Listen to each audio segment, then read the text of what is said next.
The other night, we had a very serious attack in Waukesha, Wisconsin. A man drove an SUV through a parade, striking many, many, many people. There are a lot of injuries. Now, the motivation is a big question. And we try to tell everybody, why don't you wait a little bit till we can figure out what's going on? But it seems like there's no clear motivation. Now, the police are saying it's not terror related. There was no pursuit. But also trying to make it seem like he was fleeing from some kind of domestic issue or some kind of knife fight, which makes no sense because he was not being pursued. In that case, maybe the story is an angry man decided for no reason, just in the heat of the moment, to ram through a parade instead of turning off onto any one of the side streets. Or as one BLM activist put it, they think it was retaliation over the Rittenhouse verdict and that the revolution has started. I don't know if I take that all too seriously, but I think what I do take seriously is the fact that on both the left and the right, it is being viewed as political or terror. I shouldn't say entirely on the left. Of course, the establishment left is trying to downplay this and say, oh, no, nothing's happening. But when you have a lot of, activists on Twitter saying he was just defending himself or this is what you get or things like that, or quite literally, it sounds like the revolution has started is the full statement. Maybe it sounds like the revolution has started, not because of what happened, but because of what people are saying. So we definitely will get into that. And we also have an update on Kyle Rittenhouse, Kenosha. Not so much Rittenhouse, but there are civil lawsuits being fired off already. I believe one more than one so far? Two, right? Two so far. So we're going to get into all that stuff. We got some other stories too, but we've got two excellent guests today. And glad to have you, Rekieta Law. Should I introduce you as that? Or introduce yourself, man. Yeah, hey, what's up? I'm Nick Rekieta of Rekieta Law, a small law firm in central Minnesota. Very happy to be here, by the way. Thank you very much. Oh, thanks for coming, man. And I have a YouTube channel. It's called Rekieta Law. We talk about legal stuff, and sometimes we talk about, ridiculous other cultural stuff and anime because. Well, that's cool. Well, I want to add that you say a small law firm, but you had a massive live stream during the trial with this big panel of lawyers. So while the Rittenhouse trial is going on, you were what everyone was tuning into for the most part. And I will say this. Last week, Tuesday, we had Alex Jones, Joe Rogan, Michael Malice, Blair White, me, Luke, Drew Hernandez. We had 110,000 concurrent viewers for this big, crazy battle royale. You on your stream of lawyers, 130,000+ people watching because you guys were giving insightful and excellent commentary into what was going on with the trial in real time. So that's amazing. So we have a lot to talk about. I guess you have updates for us too. Yeah, there was. We'll save it. Okay, I was going to preview it, but we'll wait. But it's related to Dominic Black, and this will be really, really interesting. Yes, something no one has probably talked about this or heard about this, so it's going to be pretty cool. Cool. Right on. Pertaining to guns too. We also have Kash is back. I'm back. Cash He's back. is back. Yes. What's going on, guys? We love Cash. Congratulations on your successful tour day, Pull the mic Austin. up a little bit. Yeah. I heard it was pretty awesome down there. Yeah, it was absolutely fantastic. Do you want to introduce yourself? Kash Patel, 16 years in government. You can find me at fightwithcash.com. We're going to get into it, but I launched my merch site tonight, fightwithcash.shop. And special discount only for Timcast viewers. Type in Timcast. You get a discount tonight on all the merch. Wow. Very cool. You also, aside from working for the Trump administration and in government, you were a trial lawyer? Yeah, I pretended to be one for a while. I was a public defender, and then I became a federal prosecutor, so tried about 60 jury trials to verdict in criminal cases, state and federal court. It was awesome. And then I was just like, I really want to go make some money. And so I stayed in government. Oh boy. All right, then. Well, this will be great. You guys will be able to talk to us about the trial. We have a lot of updates. We'll start with the Waukesha stuff, but we got the rest of the crew. They're chilling. Yeah, I really don't like lawyers, but I'm a recovering lawyer. But you guys are okay. You guys are fine. I'm kidding. I'm really excited about today's show. And the shirt that I'm wearing today, I think pretty much says exactly the situation we're in, as it highlights the Hunger Games, Animal Farms, They Live, Brave New World, The Matrix, V for Vendetta, 1984, Fahrenheit 451, all depicting your current reality. If you think this is an accurate statement and want to highlight it with the rest of the world, you can on thebestpoliticalshirts.com. Get yours before the supply chain shortages stop you from getting it. Thanks for having me. Over here, we got the fun-loving internet surfer. What's up? Ian Crossland. Happy to be here, baby. Let's go for the ride. Ian looks like he's still in bed. I am still cold, He man. just It's came like out of bed. 70 degrees in this room or something. Yes, 65. And I am also here. I am ready to get educated on law, so let's get going. Before we get started, my friends, we have a sponsor tonight. You know them, you love them, BioTrust. Go to strongerbonesandlife.com and you can get 51% off of your ageless multi-collagen. I have it right here. I love this stuff. You don't really notice it. I put it in my drinks, my coffee, and things like that. It kind of dissolves instantly. I used to say I put it in my smoothies, but I'm like, I haven't been having smoothies that much lately because I've been cutting out the sugar. But this stuff actually adds a kind of creaminess to your coffee or drink. And it's collagen. You need it. Your skin, your bones, your joints, all that good stuff. So, as you know, we have skate parks here. I try to skate as much as possible. Haven't so much in the past week because we were traveling. But as I'm getting old now, I try to make sure I have this. So make sure you go to Stronger Bones and Life. You get a 60-day money-back guarantee, the healthy aging support of collagen in its ideal forms, the 5 key types of collagen you need from 4 different sources. For every order today, BioTrust will donate a nutritious meal to a hungry child in your honor through their partnership with NoKidHungry.org. To date, BioTrust has provided over 5 million meals to hungry kids. Please help them hit their goal of 6 million meals this year. It is non-GMO, free of artificial colors, flavors, preservatives, and sweeteners, free of gluten, antibiotics, RBGH, and RBST, nearly no odor or taste, unlike bone broth or other collagen supplements, and there's no clumping. You get free shipping with every order, free VIP live health and fitness coaching from BioTrust team of experts for life with every order, and their new e-report, the 14 foods for amazing skin with every order. Again, strongerbonesandlife.com. And as I always say, these are the companies that are willing to back these important conversations. If we talk about this stuff, defending Kyle Rittenhouse, talking about these court cases, these are difficult subjects, and you know they are ripe for cancel culture. So these companies are the companies that truly support us. So thank you again to BioTrust. But don't forget, go to timcast.com. Become a member.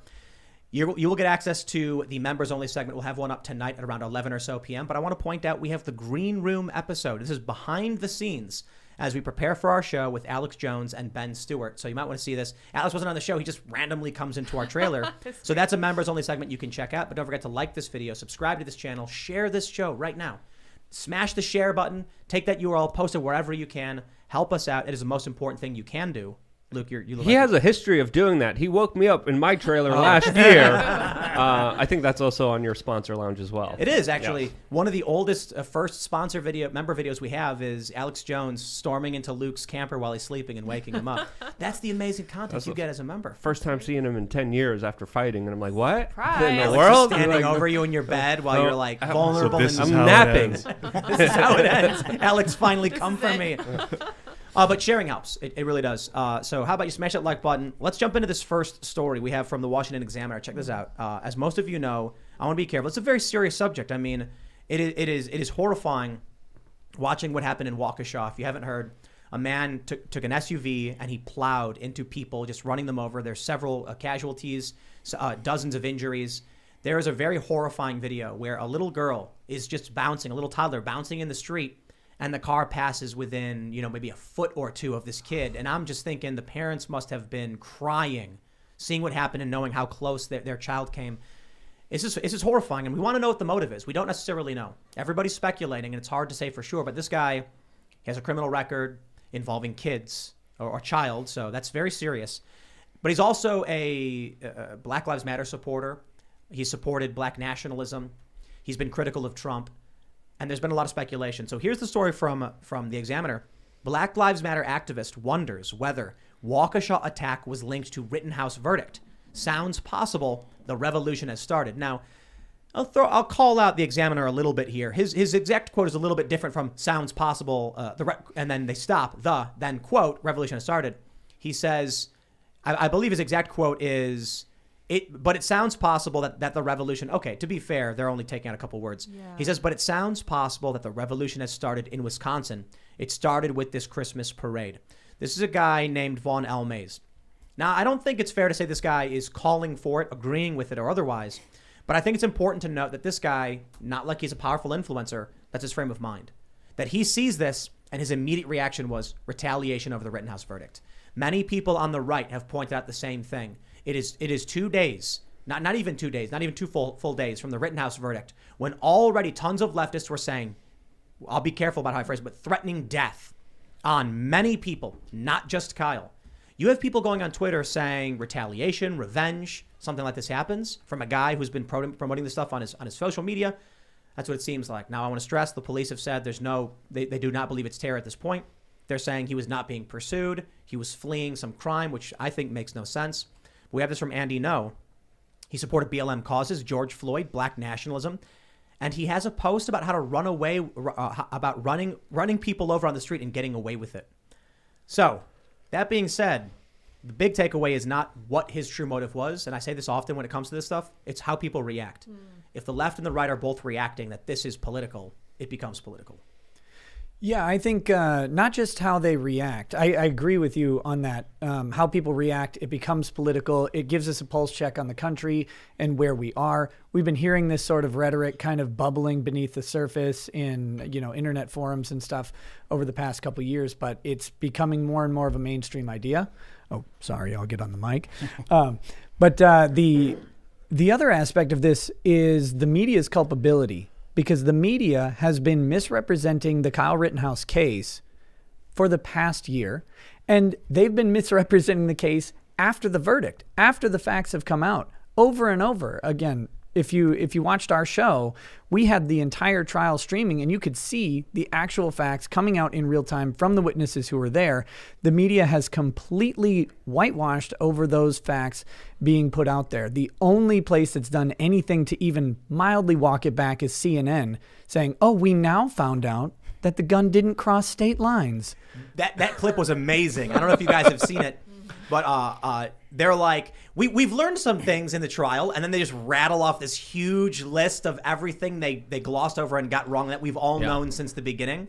And then when Cernovich was like, they're scared of getting sued, the reporter responded with, "Sir, I am just a reporter. No one's making me say this." And I'm like, bull crap. Yeah, they're just running cover for the Covington, so they don't have a repeat of the Covington trial. But again, I would go even further. I would say that the corporate media, because that's what they are, they have been race baiting hustlers for the past 2 years on an insane level, pushing a divide and conquer agenda. I was gonna say far longer than two. But ever since Occupy Wall Street, I would say it became more prominent. But the last 2 years has kind of crescendoed in this moment of insanity that really has real life effects. We saw the mainstream media purport things that actually resulted in people getting hurt, injured, or killed in many instances. Social media, of course, promoted that. But look at what CNN, look at their headline today. Their headline today was that it was, quote, "There's nothing more frightening than an angry white man." Yeah. This is after the tragedy. A day after. Yes, hours after. Dang.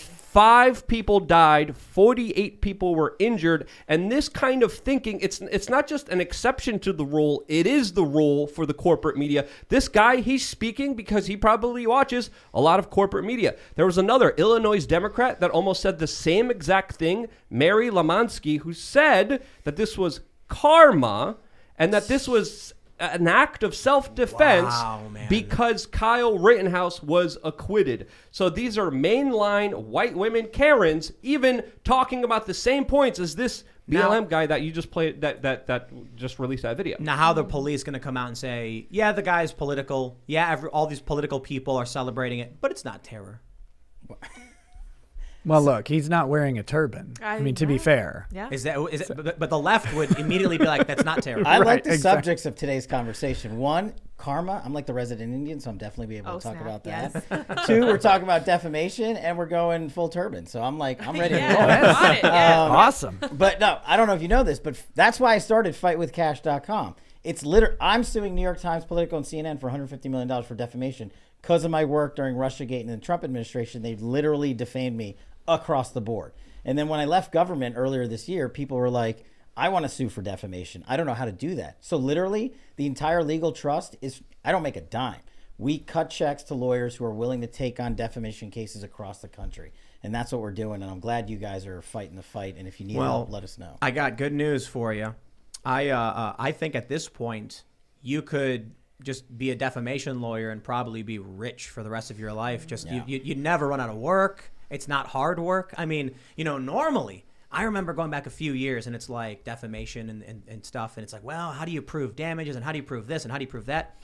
And these days it's like, just give CNN 5 minutes to report on a story. Yeah. And then you can sue them and it's clear, actionable.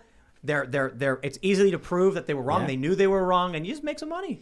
We'll call it sandmanning. Yeah, well, we have a bunch of people doing that work, right? Sandman paved the way for going after journalists. Project Veritas has been making huge headway, winning a lot of pretrial motions in New York that people didn't think they could win. New York reinforced its anti-SLAPP statute, made it a lot stronger, and they went ahead and steamrolled right over it in their case against New York Times. And so the biggest bar to a defamation lawsuit has been, can I afford the lawyer to do it? Because lawyers, unless it's a really clear case, and a really clear case of defamation is extremely rare, you're not going to find a lawyer taking it on contingency. They got to put in the hours. If you're going after someone like CNN, the amount of resources that have to be expended to fight those guys is massive. So you can't just assume that you're going to win and be able to recover. I want to talk about a lot of that in greater depth because we do have a story. There's civil lawsuits filed in the Rittenhouse case, so we'll get much more in depth on this. But I want to shift it back to, this tension that's rising between the left and the right following this. What scares me is that for the longest time, we have seen instances of some kind of violence, and immediately, let's be honest, the establishment, the corporate press, is much more likely to do this than the right is, to the right's disadvantage. The Kyle Rittenhouse is a perfect example. He crossed state lines with a gun. He shot black people, like none of which is true, but they just keep saying it over and over again. Then when it comes to other instances, you'll get the right, or I should not even necessarily the right, but the anti-establishment, the establishment critical, whatever, saying this might not be political, this might be random, and we'll try to make sure we're getting the facts correct. Now I'm seeing a lot of people saying no, revenge. Now I'm seeing all these tweets from conservatives saying, I don't care why the guy did it. If he has any posts that are pro Black Lives Matter, this was a Black Lives Matter attack.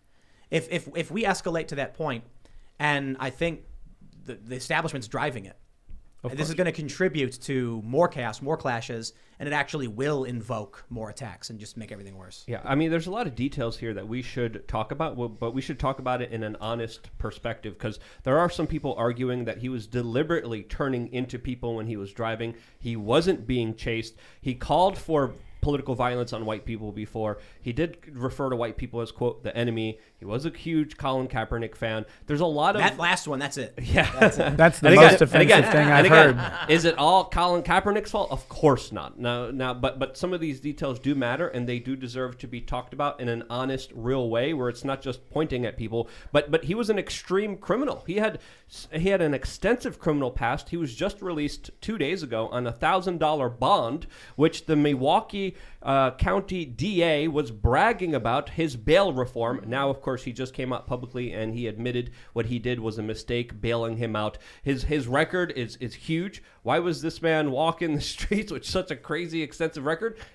I'm even saying that as not a fan of the prison industrial complex. But there's something that needs to be discussed here that obviously the corporate media is not willing to discuss, doesn't want to discuss, that highlights a lot of nastiness within our society that does deserve to be surfaced, in my opinion. Don't forget that one of the things that he was being charged with was skipping bail.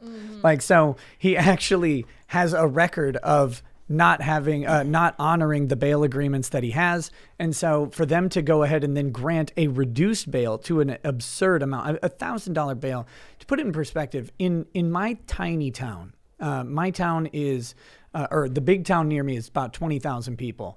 And I had a guy on it's the lowest level of felony drug possession charge you can have, like a Class E felony.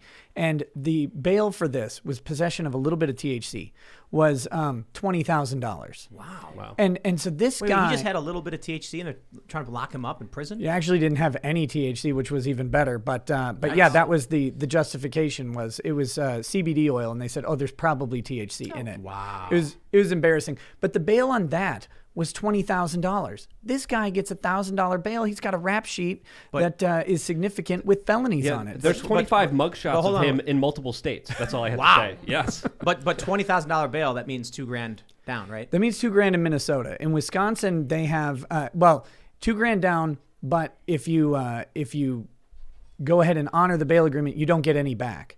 Because you're paying that fee to a bondsman. So a bondsman will put up your $20,000 in exchange for 10%. I see. In Wisconsin, they don't allow that. In Wisconsin, it's cash bail They don't allow you to full amount. So Really? that's why I thought Kyle it- had to pay the $2 million on his bail. In Illinois, isn't it like you pay up you put up 10% or something? Yeah, some states have that built in. Other states use bail bondsmen to do it. Wisconsin, it's the full cash amount. So his would be the equivalent still of a $10,000 bail in Minnesota. But that's nothing. I mean, and Right. it's absolutely embarrassing that this guy with several felonies and skipping bail on his record. Well, so like this case highlights like people who actually want to do criminal justice reform and bail reform and bond reform. Look, I've argued 1,000 bail hearings, okay, on the defense and prosecution side, right? And there's some nasty guys that get let out, and then there's some really rich guys who shouldn't get out but get out because they got a lot of money, right?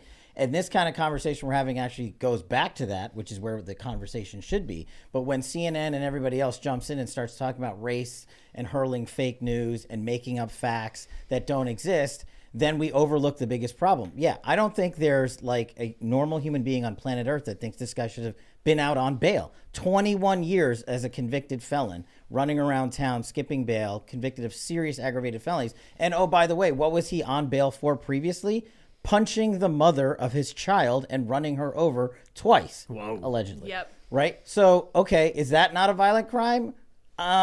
Maybe. And what's he doing on bail? You have this defund police movement that comes in, and it just sort of, it's an avalanche. And what these prosecutors now do is they just curtail themselves to the whims of the media, and they're like, well, this is the right thing to do. We should just give everybody bail. And I was like, I never heard that when I was a public defender. Do you think CNN producers cry themselves to sleep at night? They should. In their But really, I'm not joking. They might cry in their sleep. I think Only if they're honest. yeah, so no. But no. But let's be real. Like, there are regular people who work at these companies, these media companies, and sure, maybe Brian Stelter twirls his mustache before bed. He doesn't cry. You know, that's a guy who goes on TV every day and just without pants. Well, he doesn't comb his hair. That's true. Well, yeah, lack thereof. But look, there's a lot of things he said that are just so outrageous and obvious. It's like, man, and this guy claims to be a media reporter. Truth be told, people need to understand this about Brian Stelter's show is that it's often about nothing. Like when I was flying back from Austin, I was watching it, and he was talking about something that was totally irrelevant. It's like in the weeds media stuff, so irrelevant to people who work in media. But then when he gets into like fake news, and then he just makes stuff up or just lies or whatever, it's like, does this guy even really care? Now I don't think he does, but we've seen the Veritas videos of people who are like, man, we used to do news. There's like a guy sitting in a room, and he's just like, I remember we used to go out and do reporting. Now we just do panels about Trump. I'm willing to bet that there are some people who are just producers, man. They're just people who want to operate the camera and want to get the story out, and they're sitting there every day, and it probably feels like their heart's in a vice every day they got to go in. MSNBC too. I mean, look at this. Tucker Carlson used to be on MSNBC. They used to have like Republicans, conservatives, moderates. There are people who have probably been in that company for a decade, 15, 20 years maybe, and they've watched all this happen, and they're probably crying at night. I'm not even kidding. Imagine you put in 2 decades at a big network. It used to do good reporting and good opinion stuff, and now it's Rachel Maddow. You're probably just sitting in bed crying, asking where it all went wrong. I don't think there's a lot of those people, though. I mean, I'm in a lot of these studios every week doing hits. I'm not on CNN or anybody I'm suing. But you meet a lot of the people, the everyday people that make it happen, the cameramen, the editors, the writers, the people who've been there for 10, 15, 20 years. And most of them have been subjugated by the big corporate media, CNN, MSNBC of the like. They basically don't allow you to work there unless you agree with their top line, which is what they're promoting at the end of the day. I go into Fox, for example, right? I'm not making this up. Half the people at Fox are Democrats. Oh, Line yeah. workers They're in New across York the City. board. And they're in New York City. City. And they don't fire them. They don't bury their voice. They just come in and do their job. And they know who the Hannitys of the world are. But during Occupy Wall Street, when Geraldo showed up and the activists all surrounded him screaming fake news and they were throwing water on him, the sound guy yelled, "I needed a job," something like that. Like, that dude clearly was not happy working for this network. And people were screaming at him. He was like, "It's just a job. I need work. I need the money." And they're like screaming at him fake news. I kind of feel like, you know, I worked for some of these companies a few years ago, and I watched how they changed. And I left immediately. Like, I worked for Vice. Vice, I wanted to work there because they were, you know, Shane Smith, the CEO and one of the founders, said on Stephen Colbert, "We're not left, we're not right, we're not Republican, Democrat. We just, you know, we're storytellers. We want to talk to people, and we don't want to be a part of that." And I'm like, man, that spoke to me, right? And then I go and work there, and I watch the changes, and I watch the slow things, and then eventually I'm like, I should go somewhere else, a new start. I go to an ABC company thinking it was a new joint venture. It was not the same as the corporate HQs. And in the first few months, they really were like, do your thing, you know, it's like they called it nice vice. Like, don't cuss and do the weird stuff with hookers, but go do the field reporting. But then within 8 months, they were like, we decided we're all going to become woke feminists, and I'm like, can I leave? Can I not be here? So I watch, like, there are probably people there who had good intentions, and now it's just become they're stuck in these machines. And I mean, what do you do? Look, we talk to people all the time on this show. They comment. They're saying, I can't just up and quit my job. I can't just leave. I have a family and things like that. Imagine working for CNN over the past 4 years, and you're like, what do I do? With the ratings going down, you're not finding a new job. They're doing layoffs. You're lucky to have work. Nah, they're crying themselves to sleep. Well, another thing to really kind of think about here is that a lot of these high-level people, a lot of these like top journalists, majority of them have major substance abuse problems. I remember once I got drunk with the White House press corps at Bilderberg, and they could drink like fish. It was absolutely awe-stunning. And then when you look at the inner workings, all of them are using one substance or another, whether it's big pharma, whether it's illicit substances. They're off getting high to the extent where they don't have to realize what they're doing, because if they did, they would be absolutely mad with themselves. Because, I mean, look at the headlines. MSNBC had another headline today talking about how Thanksgiving is white people celebrating genocide and violence against blacks. How does that make any logical sense at all? It doesn't. CNN, MSNBC, all these people are literally regurgitating scripts that they're given, and the scripts are becoming more ridiculous by the day. So to see them as drug addicts actually makes a lot of sense when you see what actions they're capable of doing and the atrocities that they're responsible for on the general public, in my opinion. I don't know who tweeted this out. I can't find it, but I'm pretty sure Rachel Maddow said the dossier was backed by Russia. Like, she finally came out and said... She said that? I'm pretty sure. I saw a tweet from a verified... Devin and I are going to go on her show and make her say it again.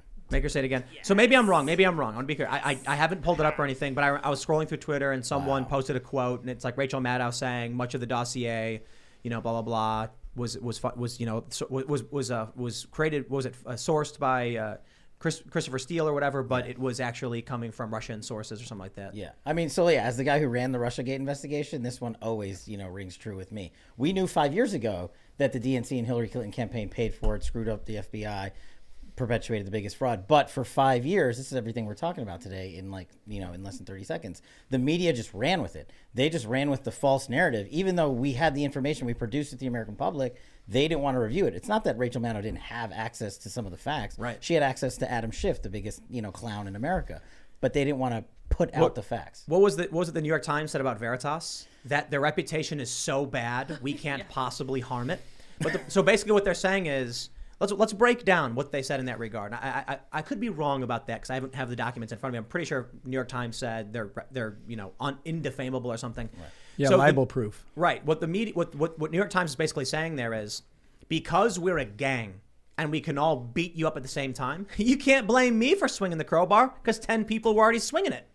It's like, I understand that Snowflake doesn't blame itself for the avalanche, but yeah, we'll just sue everyone with the crowbars. You can't claim that because all of the media is smearing Veritas, you get to as well. To the judge in that case's credit, and again, the reason they were going with libel proof is it would be if the judge were to determine they were libel proof, then they would dismiss the case, and New York Times would be able to go after Project Veritas for their attorney's fees.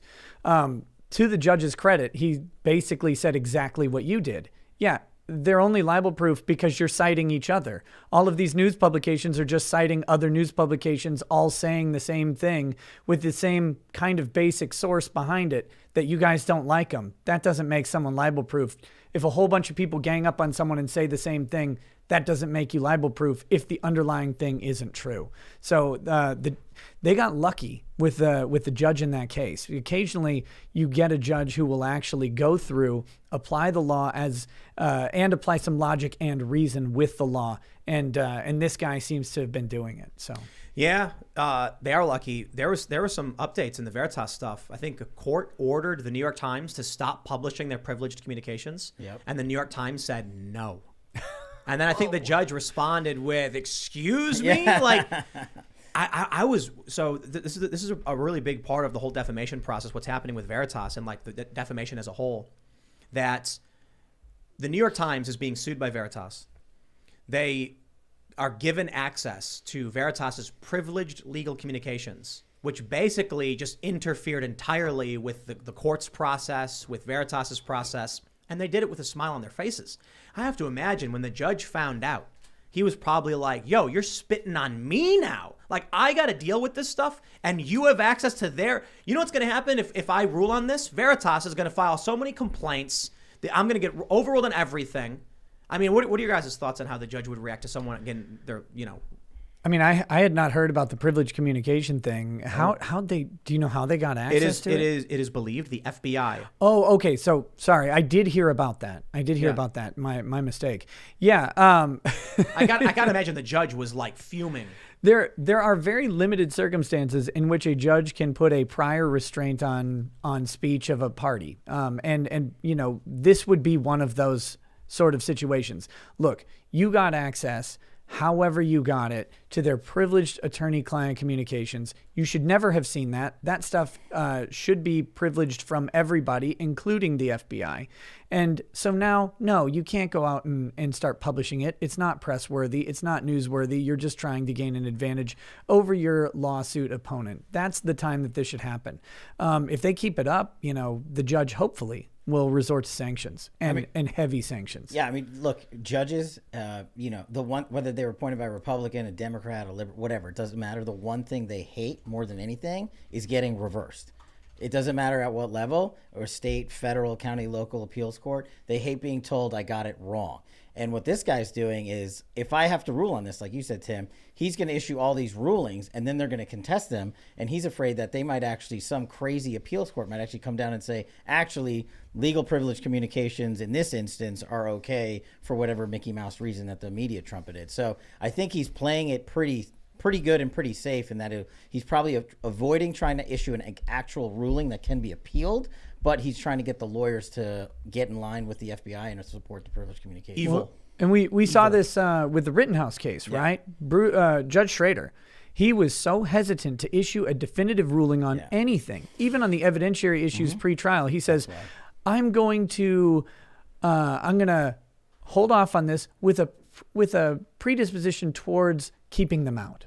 It's like, that's not a ruling. Just say this can't come in or this can come in, and then you can change your mind later. You're a judge. You can do that. But I think a lot of us are happy with some of the rulings from the judge in the Rittenhouse case, but his inability to issue a ruling on the fake evidence admitted by the prosecution has resulted in I see it. This is what Antifa is putting out in spades. They are posting news clips that say prosecutors showed video they say is of Kyle Rittenhouse pointing a gun at activists. That's it. And now they're saying, now all the Antifa is going, Kyle Rittenhouse was waving a gun around, threatening people, and when they tried to stop him, he killed them, and the judge let him get away with it. The judge, if he had a stronger spine, I'll say he has some of a spine because he did dismiss the gun charge, he did do some rulings, he could have said, that's a computer-generated image, out. Sorry. Yeah. Let me know what you think, because my argument was, the defense had no idea how to explain that the prosecution admitted CGI evidence. My thought process was the defense should have asked the expert, when was the image file created? And he would have said, last week. So this image file was not created on August 25th, 2020? No, it was not. Your Honor, this image is not from the night in question. I rule it be, inadmissible or something. That's one way to go about it. The other way is simple. They had tons of evidentiary issues in this case. Normally, you have to have someone who will testify that the thing that you're looking at is a fair and accurate representation of the thing that happened. And the only guy that they had testify about this footage was a detective who looked at it on his iPhone. And when you really factor in the fact that a capital murder case, the entire theory of the prosecution got blown out in the first half. That's why this footage came in, and they had to change their entire strategy. And a kid's life in a capital murder case hangs on the idea that a detective who was not present that night pinched to zoom on an iPhone and thinks he saw something that he can't replicate because he didn't record that pinch to zoom. There's no way for the defense to look at it, challenge the authenticity of it, say that there's interpolation adding pixels. They tried sort of to ham-fist their way into that argument, but at the end of the day, what they needed to do was just say, Your Honor, there's no way anybody here can testify that the picture we're seeing now is a fair and accurate representation. It worked. I got to be honest. I don't know if the prosecution actually cared about the end results. That's going to the cultural impact. But then you get people posting these things. The Black Lives Matter supporter saying Rittenhouse was pointing a gun. Then you get people believing the latest attack was a retaliation. Mm-hmm. So we'll bring it back to this Veritas thing. You mentioned this judge. He's not like he basically is not really wanting to rule on the fact that the New York Times has access to their legal documents, which, in my opinion, I don't know how they can continue the court proceedings at that point. So the judge seems to be doing nothing. Is that the gist of it? I don't know what the judge has said about it. I've just heard about the disclosure allegedly by the FBI to Project Veritas's enemies. With that being said, I mean, if the judge is not issuing a gag order on some of this stuff, then he's hesitant to try and restrain the press. And I think at this point, he did. The judge said stop publishing Veritas's privileged communications. The New York Times said no. We have a First Amendment right to report the news. And we have a story right here. This is from today, actually. New York Times urges no prior restraint against Veritas coverage, basically saying Veritas's claims do not implicate the kind of extraordinary public harms, such as national security, that American courts have suggested. Okay, blah, blah, blah. I don't care about their argument. Here, let's get a little bit hypothetical then. My question is, you've got person A suing person B. Person B illegally obtains person A's communications with their lawyer as it pertains to this lawsuit. How could a judge how could a judge handle that case? I mean, he's got to throw it out. It's just it's straight up privilege. But here's the thing, right? Unfortunately, it's happened before. When Bob Mueller was U.S. Attorney in Massachusetts, he actually had a criminal case where he surveilled a client and their attorney's conversation and utilized it in the prosecution. Came back to bite him in the butt. In one of the biggest narco trafficking cases out of Florida. Wow. Same thing. The U.S. Attorney's Office obtained the communications between the defendant and his lawyer and didn't disclose it. Now, in those criminal cases, it's a little different, right? There's a harsher penalty because due process is at stake, but the rule of law is the same. It's a privileged communication. All you need to ask New York Times is, if they're okay with this, then what Project Veritas should do is be like, fine, give us all of New York Times' privileged communications. Oh, and the judge could be like, yes. Yeah. And release it to the general public and make everyone see it. I mean, that's what the New York Times is doing. Why not? Vanity Fair. Yeah, go ahead. Then we just see all the emails where they're like, don't cover Epstein. Yeah. It's like, oh, yeah. Like, that story, we got to make sure it doesn't go anywhere. Just like, of course, CBS News, like which Project Veritas exposed, was hiding a huge expose, which they had, according to one of their reporters, they had you think I'm joking? Clinton and other presidents on. So, again, they were covering that story. But Vanity Fair had a very interesting take on this because, again, it's all about framing. And the way that these people just frame stuff is just so disingenuous. They had an article that was titled, "Press Freedom Advocates Alarmed That Project Veritas Just Muzzled the New York Times." That's their understanding of the situation. And again, it's so mind-boggling to see this kind of like twisting and turning and manipulation of basic facts to push a narrative and an agenda. Here's the only good thing that comes of this. If, like you were saying earlier, lawyers are expensive, these suits are expensive, but when you bring them and they're credible, they take 1 to 2 years. At the end of it, you actually get some really good rulings on what we call case law precedent if these cases survive. But what these guys try to do is drown them out. Like Veritas isn't going anywhere, right? Right. These guys are actually, if I was the Times' lawyers, I'd be like, you need to sit down and shut up because we might squeak out of this case, but you are going to mess up the future of defamation for defendants if you keep down this track because the judge will force. He might not issue now or in a month or 6 months, but in a year, he's going to have to make some rulings, and those rulings will likely get appealed and then affirmed, and then it's law. Well, are judges obligated to stick to case law? Like if someone says in the case of... supposed to. Theoretically. Yeah. They're supposed to follow binding authority, and the idea is that they'll get reversed. And as Kash said earlier, if they get reversed, that's the worst thing a judge wants to do.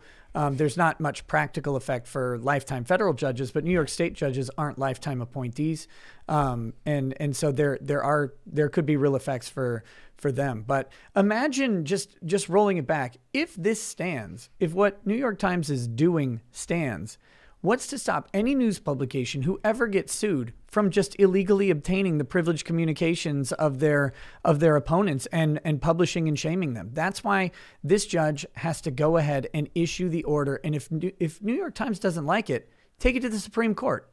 Go ahead, appeal it up to the New York Court of Appeals, and then appeal it to the United States Supreme Court. Call it a First Amendment issue, freedom of the press if you want, and let them determine it. Because then, if we get that case law in the books, okay, fine. But at the end of the day, judges do have some limited ability to issue a gag order when there is sufficient justification. And I can't imagine how illegally obtaining your opponent's privileged communications and then trying to publish those privileged communications to shame them would not meet strict scrutiny. Maybe I'll get my lawyer in my defamation case against the Times to file for the Times' privileged communications and then send them out. And what's the Times' argument going to be?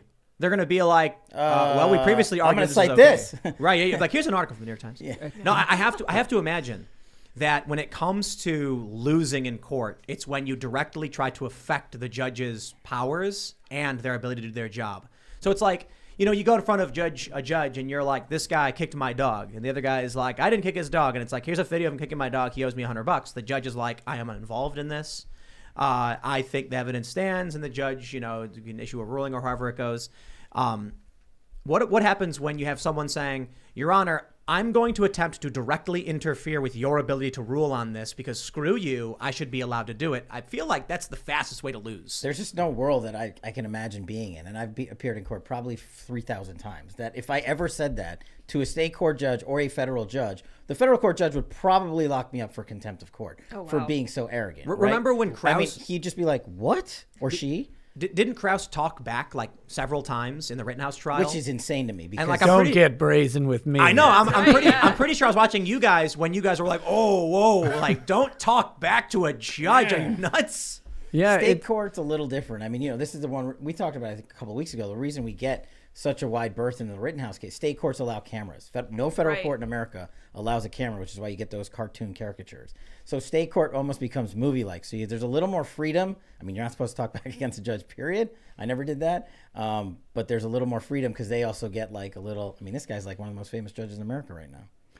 Yeah. These guys, first of all, they're lawyers, so they have egos going in. Second of all, they're given a robe that tells them they get to decide the fate of lives every single day, and that their decisions have the force of government behind them. So you can imagine like just the audacity of telling the government no, and the government having a mouthpiece with a human ego behind it to say no, yes. I mean, so basically, the New York Times gets a hold of Veritas's lawyer communications about how they operate, what they're doing, while they're being sued by Veritas, which directly impacts the lawsuit. Case. And the judge said, "Stop publishing this stuff." And the New York Times said, "Shut up, judge." I can't. I have to imagine it's like this you're is gonna get lose. good. This is gonna get good. Sanction them and let them take it to the Supreme Court. Maybe they win. What would that happen? Well, this is also on the heels on the FBI raiding James O'Keefe and his employees' apartments, taking their cell phones away from them. And Cash, when you said, I want my lawyers to do this, I was going to recommend you also get an intelligence agency to go after your enemy and bust down their doors and take away their cell phones and take their communications that way. And then you could release it to the general public without even involving the judge. So in the other instance, actually, I think my friend Harmeet was representing James O'Keefe in the Veritas case. She actually got that judge to issue a ruling and stand down the communications going over. That's the right way to do it. That's what this judge should be doing. But for didn't he do that? I thought Harmeet posted saying that the judge is on that first ruling. I'm saying in terms of this privileged communication. It should be the same exact thing. Like there's not really a difference there in terms of the law. Like you can't, one, you don't have access to that information. Two, you can't be putting it out if you don't have lawful access to it in the first place. And there's no difference. Evil people. You know, because it's like we can agree to disagree on a lot of things. But when you're like, your fundamental rights are void because I'm a journalist, I'm like, nah, you're just evil. Like the idea that, okay, so when it comes to the United States, comes to the Constitution, comes to what we believe other people are afforded, they're afforded their legal defense, the right to due process. If you think we have a First Amendment right to take away your right to due process, I'm like, nah, that doesn't work that way. That would be like someone being like, I have a right to guns, so I'm going to rob people. No, it doesn't work that way. Yeah. Basically what they're doing. Yeah, I agree. I'll say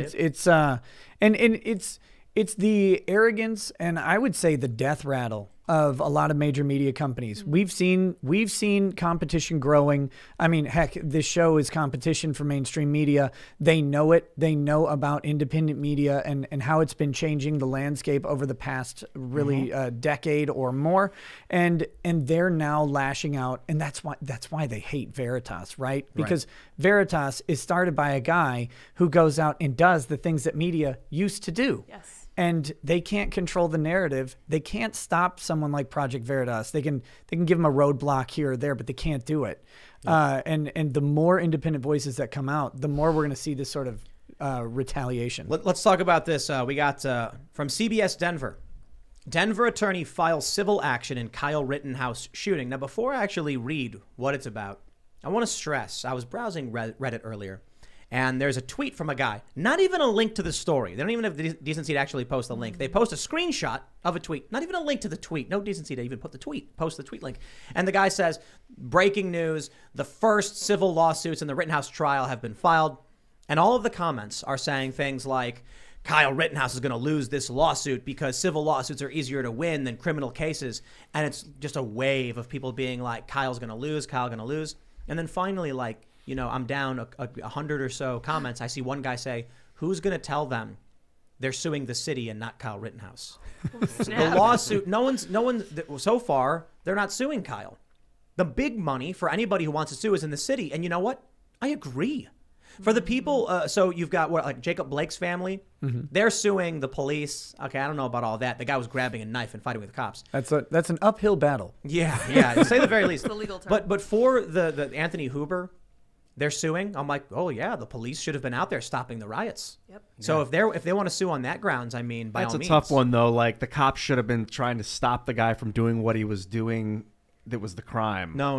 If the police were actually out stopping riots, there would have not been anything. And happening. if Huber hadn't been rioting, then there wouldn't have been a problem. Well, the Supreme That's Court. a good point. The Supreme Court ruled that police officers have no duty to protect and serve the citizen.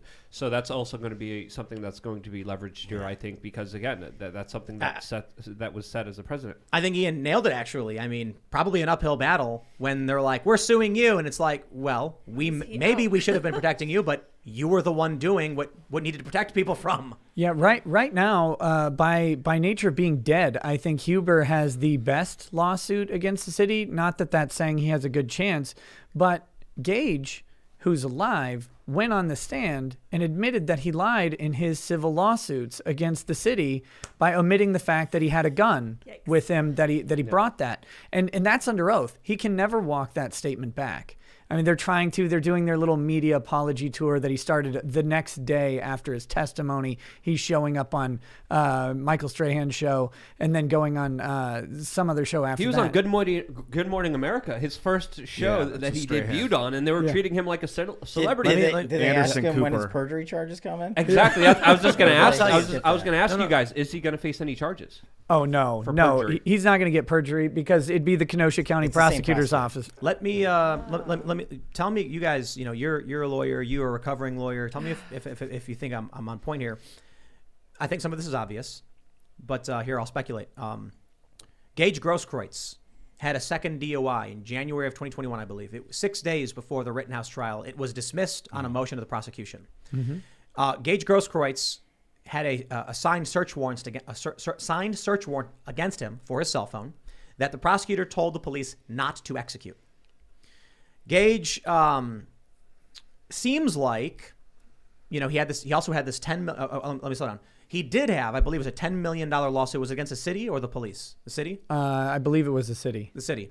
He had a $10 million lawsuit against the city over what happened. But then he testifies under oath, contradicting his own lawsuit, which clearly means he's going to lose. So it sounds to me like they went to him and said, you have two choices. You can plead the fifth, move forward with your lawsuit, maybe win $10 million. And your second choice, enjoy that money while you're rotting in prison because we're going after you with the full weight of everything on your second DUI, on your gun charge. We're going to get you on attempted murder of Kyle Rittenhouse. And he probably said, I will do anything you say. Yeah, so there's an interesting thing with pleading the fifth. You have an absolute right to plead the fifth in criminal court, and it cannot be used against you. You cannot draw a negative inference from it. In fact, we saw that Binger just towing the line of mentioning Kyle Rittenhouse's Fifth Amendment rights almost got the case entirely dismissed at that point in time. But when you plead the fifth in a criminal suit or in a civil suit with pending criminal charges or anything like that, the other party is allowed to draw a negative inference from the issue. So if I ask Gage the question, did you provoke this incident? And he says, I plead the fifth. Or did you bring a gun to this? I plead the fifth. They're allowed to draw the negative inference that yes, he did bring the gun with him, or yes, he did. The defense can?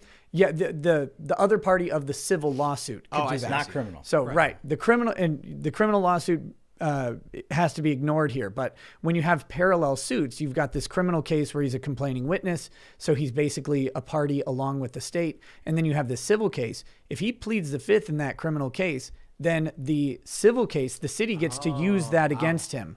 And so he was, the prosecutor may have made a deal like that. That's certainly possible. And I think Binger was out making tons of shady deals and various threats to certain witnesses, and just ignoring Jump Kick Man entirely. And they knew who he was. Right. The defense actually came out and said that was withheld from them. Yeah, well, to be fair, when he went into the DA's office asking for a deal, they all looked up at the ceiling, so they didn't know he was there. So right. That was fine.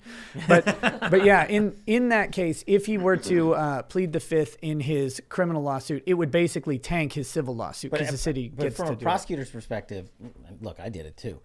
Your flex is to go to other people and say, I'm going to prosecute. I would go into a massive conspiracy and be like, here's 16 defendants. Who wants to chirp? Literally be like, Wow. First one to me, go. Everybody else is going down.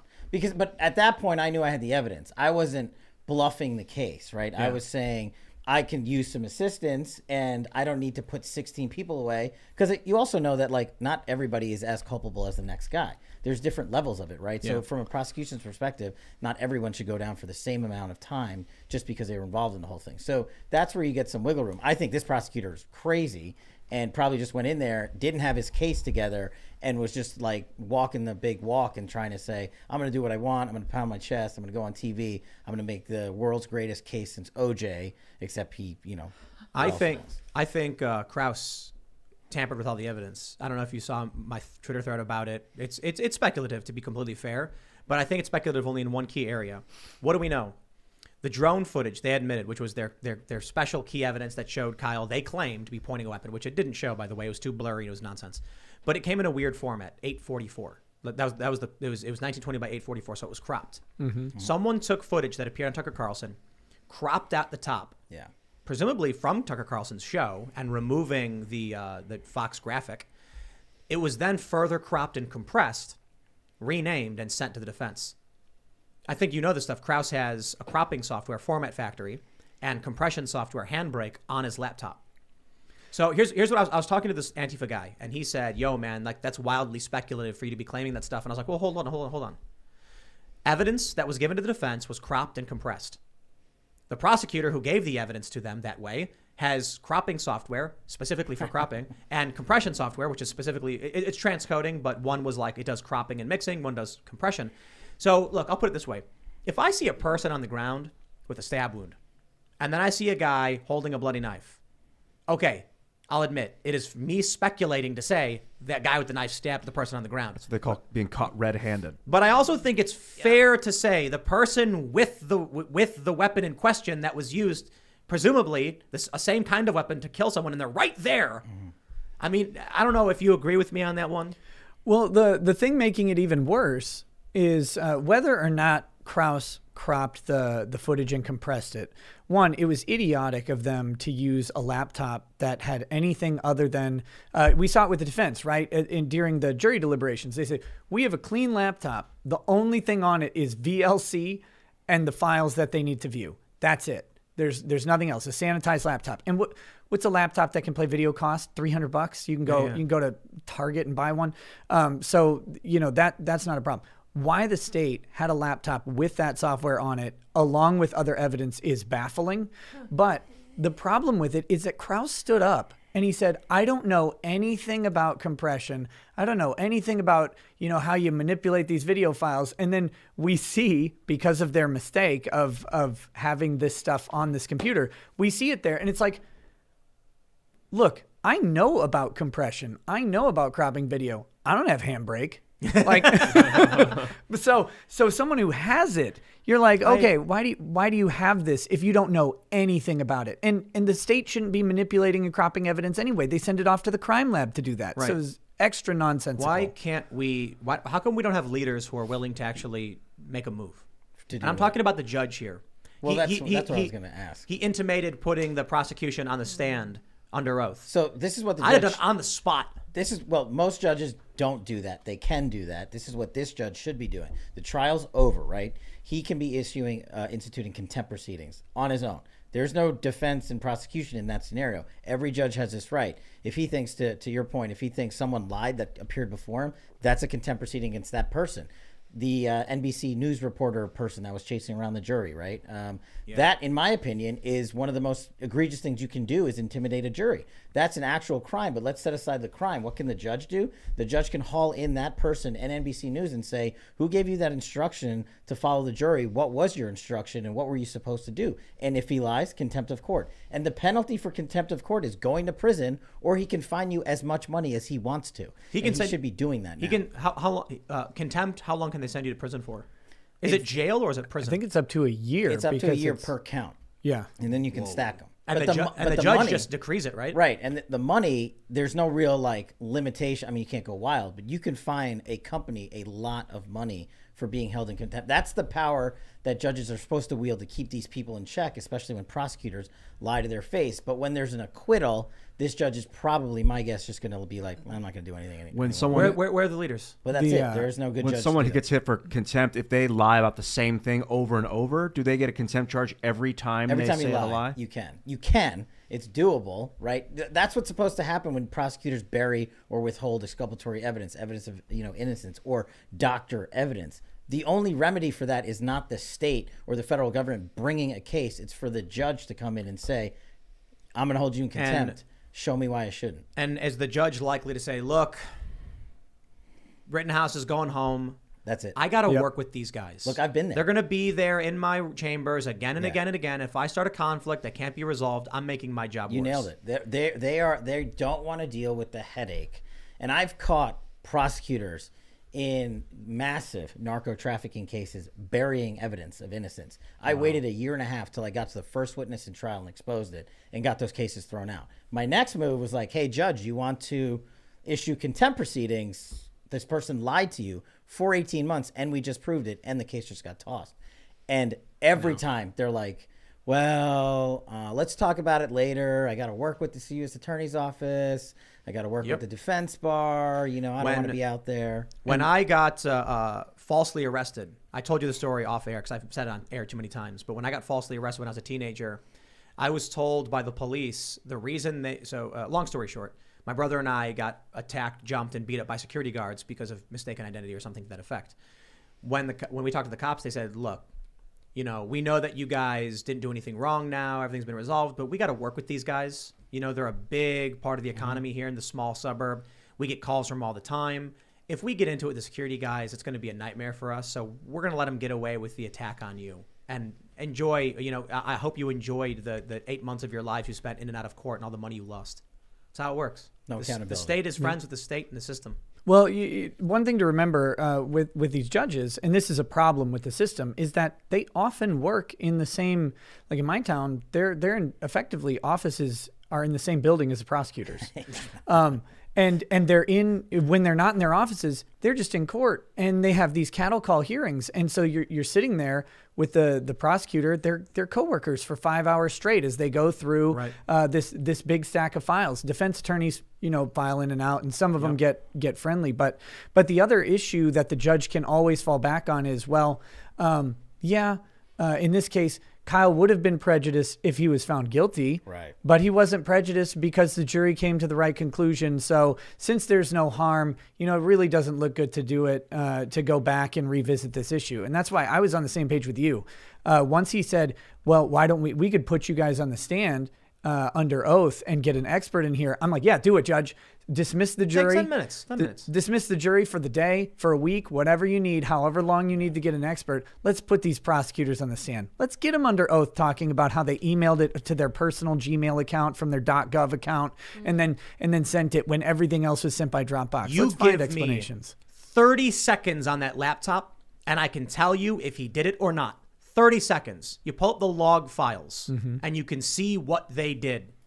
Like that. Yep. The 10 minutes.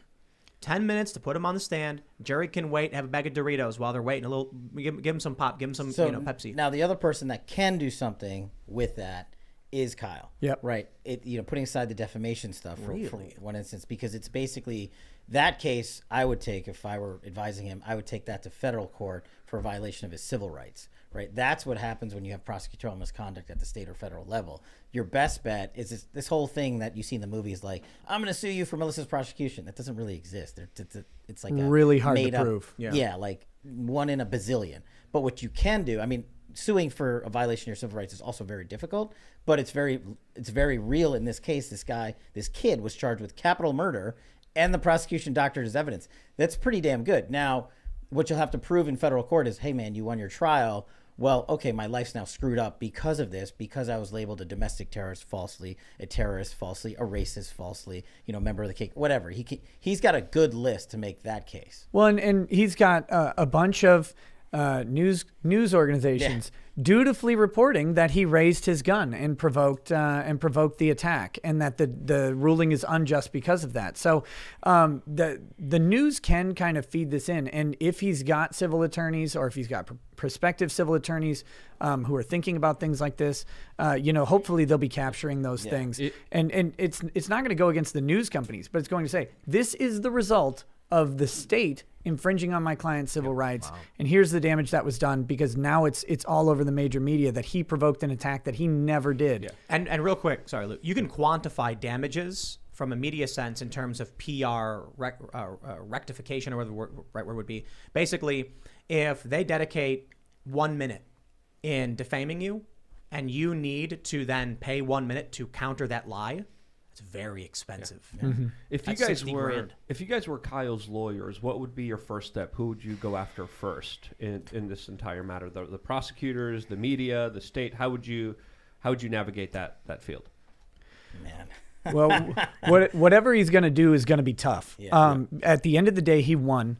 And we were talking about libel proof earlier. Part of the problem with the way we prosecute things is, if any opinion out there is based on the prosecution itself, based on what's in the complaint, people are able to formulate reasonable opinions based on that. Now, there are issues because a lot of the stuff that's being reported by some of these places never happened. For example, saying that Kyle shot 3 black men. That never happened. So that's not really a subject of the complaint. That's a way to attack. But I mean, for my money, I'm going after Krause and the county of Kenosha, and by extension, the state of Wisconsin, on the deprivation of civil rights. I think that's a great approach to take. And then for defamation, it's going to be based on individual news publications and what they've said. Wasn't it The Guardian the other day that said he shot 3 black guys? The Independent. The Independent. So that's going to be tough because that's in the UK. So that unless they have a U.S. office. I believe they do have a U.S. office. Okay, so you might be able to go after them, but you're really going to have to do very careful sifting, as we saw with Sandman, right? They had something like 57 statements and only 3 went through, because almost all of them are opinion. Anything that says Kyle's a white supremacist, that he's a racist, that he was racially motivated, those are going to probably be opinion statements. But they all said he crossed state lines with a gun. That's a statement of fact. Right. So right. That's a on its face a defamatory statement. Then the next thing, so Kyle's a little bit of a different. He's differently situated than almost anyone else would be. Right. The second he got arrested, this case went global. Right. So what they will argue is not against the defamation. They will argue that Kyle's a public figure. Right. So once you become a public figure, man, that defamation hurdle is huge. It is. In order to show damages, you have to satisfy this bar that's almost impossible to satisfy. Even if you prove Kyle did not cross state lines with a gun, Kyle did not shoot 3 black men, Kyle is not a domestic terrorist, he's not a racist or a member of whatever. That's what I would recommend to Kyle and his crew is that I would write an open letter to the Department of Justice for them to initiate a federal civil rights investigation of the Kenosha County Prosecutor's Office and the police that investigated this case, because they have done that repeatedly in the past when there has been racial unrest and cities were burning. That's DOJ's biggest civil arm. Yeah, I think the DOJ is more likely to go after Kyle. No, I agree. I would just make this, I would do that Right. as part of a sort of a grander media strategy to be like, we asked the department to come in and do X. They said no.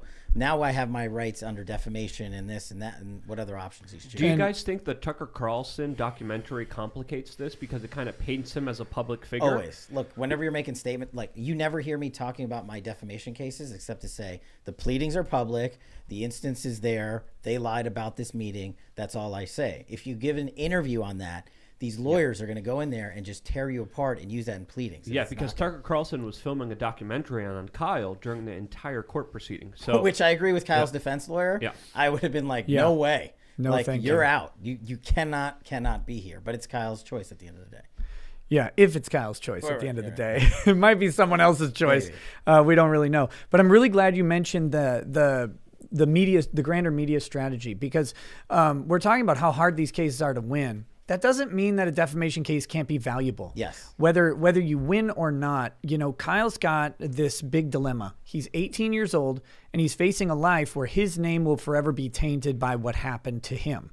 And that's really unfair. But a defamation case can be a way to launch himself into, if he wants to embrace a media spotlight, he can become a spokesman against stuff. And a defamation case is a way to do that. Talk about the broken prosecution system. Talk about the fact that media can run roughshod over people, raise a lot of money doing it, get some sponsorships behind him, and become a media figure in the way that, some of the Parkland kids have done. They've taken that, Right. obviously different side of the political spectrum, but there is a way to make a career out of that when otherwise his career prospects got chopped down considerably from the average 18-year-old kid. Well, let me ask you: if you're a public figure or involuntary public figure, I think is what they call this, the Covington kids, then the standard would be actual malice or gross negligence regarding the facts, right? It's actual malice for any intentional. public figure. So, But doesn't it also include gross negligence? no, That's different. Really? It's like actual malice, gross negligence. Really? I thought even if sense you're a of, like, public figure, that Culpability, like your intent. It's your intent. so even though if you watch the trial for even 10 minutes, even though you could look at any of the filings, when they lie about when they say he crossed state lines with a gun. Right now, even though Dominic Black is currently in being prosecuted literally for giving the gun to Kyle in Wisconsin, that's not actionable. So the actual malice standard from a journalistic perspective is that the journalist, and this is so frustrating. The journalistic outlet has to have a standard that they would typically do to conduct research, and they have to fail to meet that standard. That's the gross negligence I think you're talking about. Okay. Right. Is that that's how you show actual malice, is if they have a standard and then they fail to meet the research standards that they would otherwise do. Okay. Right. Okay. The I will tell you this. Then if Kyle Rittenhouse files a lawsuit, he absolutely should sue every single one of these outlets, because I will love it when they're like, our standard doesn't include using Google.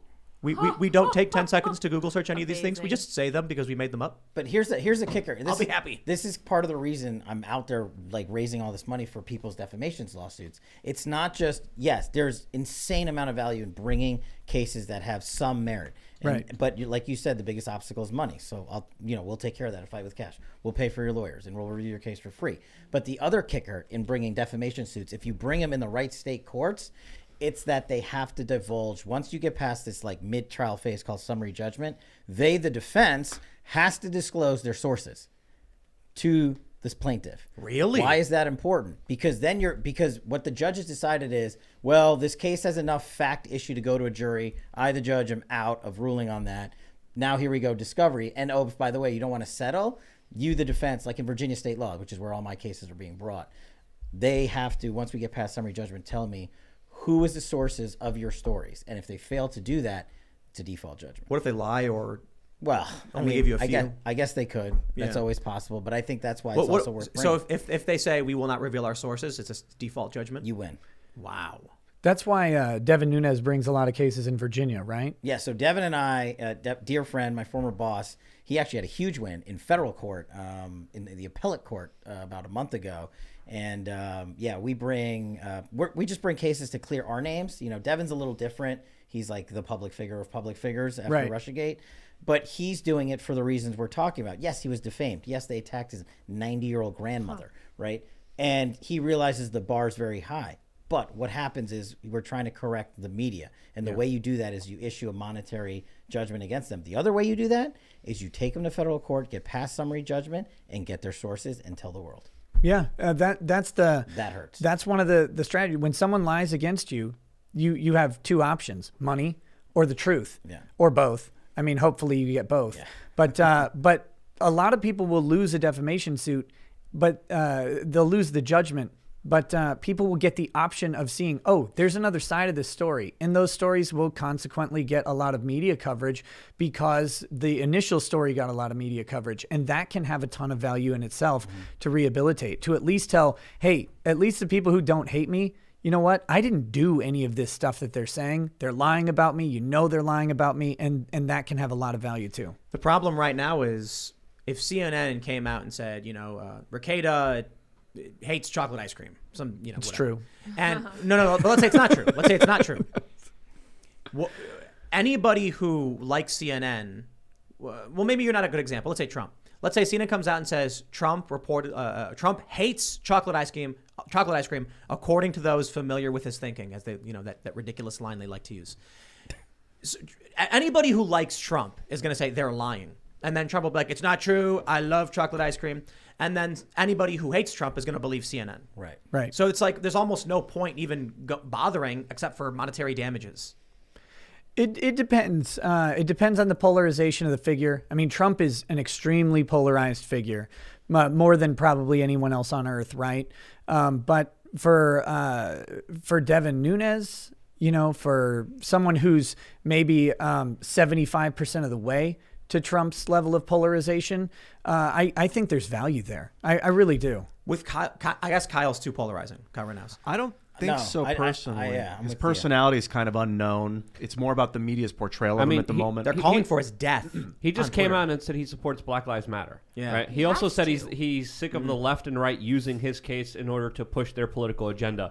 So he's coming out and making a lot of statements which are shocking and surprising a lot of people, including people on the right. And those statements are the ones that actually carry weight in court. And when you get rulings, that's when people start paying attention. You're never going to get his message, that message of saying I'm on the left and the right or I'm in the middle out there unless you actually get rulings in court. And that's why he's got to bring those cases. It's a mistake for Kyle Rittenhouse to come out and say that he's supporting Black Lives Matter or criticizing one side over the other.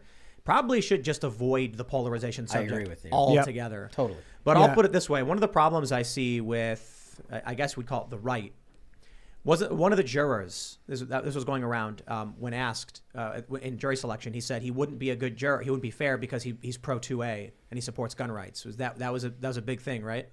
And that right there is like, I agree with our constitutional rights, so I shouldn't be involved in this because only people who don't agree with Kyle's rights should be judging him. Yeah, there's this weird proclivity of people who are honest to be honest to the fault of themselves. No one is going to be able to remove every bit of bias from their decision making. Anybody who goes into a jury, the person I trust least is a person who's like, oh yeah, I can ignore all of my biases when making this jury decision. You're out. Yeah. Everybody's got some biases. The question is, can you reasonably make decisions? And a lot of people do that every day. The real issue with that is when you've got a criminal case, the person who says, oh man, I don't know if I could be impartial in this. That's the guy who's going to be the not guilty vote, right? Like that's never going to be the guilty vote. If the guy's like, I hate this guy, he's not going to go, oh, I just can't be impartial on this. I'm going to stay on I need to leave the jury. No, if you hate the defendant, then you're going to want to be on that jury. And most judges, look, the job of the prosecution and defense when you're doing jury selection is to strike people you don't like or you think you don't like, or there's a possibility of you not liking them. What happens, though, 99% of the times is you get someone to say, yeah, you know what, I'm not going to be fair in this case because of my pro 2A position. The judge jumps in and says, well, actually, you know, I'll remind you this is jury service. It's a constitutional right. Goes through a litany of legal things and then basically asks them again, are you sure you can't set that aside? We're not asking you not to be pro 2A. Are you sure you can't set it aside and be impartial? Set it aside. The judge should say, just to point out, the Second Amendment is a constitutional right. Right. If you're saying that you are opposed to constitutional rights, then perhaps I understand your argument. You're being too pragmatic. I'd be a crazy judge. The judges what the judges don't want to do is dismiss everyone, because you could pretty much dismiss 95% of all jurors in any trial at any given time. Yeah. If you didn't apply that standard, then there would be no jury trials ever. So the judge's job is to be like, we got to really keep these people in the box. And despite all of the crap that Schrader got from the media about being pro Kyle or whatever, in that jury selection, one of the people stood up and said, I just don't believe that anybody should have a machine gun. And the judge took the time to say, well, just so you know, like, there's no allegation that anyone in this case had a machine gun. This is a semi-automatic, right? And he takes this really painstaking process to go through and explain that this was not a machine gun. It's not fully automatic. It's one trigger pull, one thing. It's perfectly generally legal firearm. That's, and he did take pains to do that. And that is someone who was likely going to be opposed to Kyle Rittenhouse. Was that juror selected? I don't know. At the end of the day, I don't remember. But it was early on in that jury selection process, and that was kind of a slog. I don't think I could ever be on a grand jury or a jury. I just outright be like, I am heavily biased against the state, and there is literally nothing that's ever going to change my mind. Okay, I'll tell you this. They might accept your word on that. Yeah. We were talking with Michael Malice on the show. And he was telling the story that I think it's mostly fictionalized for legal purposes, but he basically said to a prosecutor in a grand jury, I'm an anarchist and I will not return an indictment. And he was like, well, too bad you're on the grand jury. And so he convinced everybody to return no indictment. And the prosecutor was like, what? What just happened? And it's like, do you let an anarchist on a grand jury? They're going to take charge. Here's what we would do with guys like that, right? The judge would call us up sidebar and be like, we're not going to pick this guy. He's going to be the alternate. I'm going to make him sit here for 2 months. Dismiss him. And we did, and it's the judge's call. And I'd be completely honest. If I got jury duty, I'd go there and be like, I would absolutely love to be involved in this process. I love the idea of jury duty and civic duty, and I am also heavily biased against the state. I'm just being completely honest. I would love to weigh all the evidence, and if you were fair and honest, I would make a fair and honest assessment. But keep in mind, I don't trust the state. Do you have a duty to inform the judge or anyone picking you that you believe in jury nullification? Yes. That you have to tell them if you believe in that idea, even if you're not asked. Jury nullification directly. is just literally illegal. So, Okay. like, as a defense attorney, as a public defender, I wanted to argue jury nullification. Like, look at my poor client. He's just the state versus this penniless pauper. You can't do that. There's crafty ways to get around that. But the other thing about jury selection is, about 80% of your reversals come from improper jury selection. This is why judges are so guarded against it, because they want to make sure it's the racial thing. It's called Batson challenges or whatever. Like, you can't, every juror has a racial profile under the law, and you can't strike one just for some race decision. And a lot of reversals come because the defense and the prosecution don't do enough to what we call state the record of what the case actually is, and the judge screws up, and that's where a lot of reversals come in. This is the first I've heard that jury nullification is illegal. What's the history of that? I thought it was totally legal. No, you can't. What the premise is, you have to be able to argue the facts that are presented in the case, right? And the facts that are presented in the case as to whatever the charge is. You can't go in there and be like, this guy has had the worst life in human history. This is why you should acquit him of murder. Because he's just, has had the worst luck, has been stabbed, has been, shot at, his mother died. That's why you should acquit him. You can't say that. You can say you should acquit him because he's had a rough life, but in the instance of the murder thing, he actually didn't do it. What if it's like a drug charge and you don't believe in the law? Like, you don't believe the law should have been implied here because you don't believe in victimless crimes, and you don't think this should be used on him. So that's why you want to nullify this by voting as a juror and saying this shouldn't be applied here. Then what should happen is the state should be very careful in what questions that they ask the jury on voir dire. And if they don't ask you those questions, then you don't have to answer those questions, but you keep it to yourself. You don't stand up and say, I believe in jury nullification. If you're going to go nullify a jury, and by the way, I fully 100% support jury nullification. This show is brought to you by jury nullification. No, I 100% support it. If you believe a law is unjust and you are on a jury for it, then you have that right. But you cannot stand up and tell the judge and the prosecutor and the defense attorney that you're going to do it. Defense attorneys can't argue for it, and if they do, that's one of the few ways that a defense can get a mistrial and a redo at it. So wait. I didn't know that. What would happen if you were on the jury? Like you got on the jury, you were selected, and then when you were walking one day, said, "I'm going to nullify I'm going to." Oh, they'll just dismiss you. Yeah. They'll dismiss you as a juror. Same thing they had with There's the guy. One way to get out of it, huh? Yeah, getting out of jury duty is really easy. What you do is you go to the bailiff and you tell a racial joke. For those that don't know, that's actually what happened. One of the jurors. Yeah, I've heard the Kyle Rittenhouse case. But it's also important to know that a lot of people who were charged under very heavy drug charges, under very heavy crimes, were many times allowed to let go because of jury nullification. Because people said, hey, this is obscene that this man was using this substance for, let's just say, medicine. But there's been so many different cases. And then the jury said, there's no way I agree with this morally.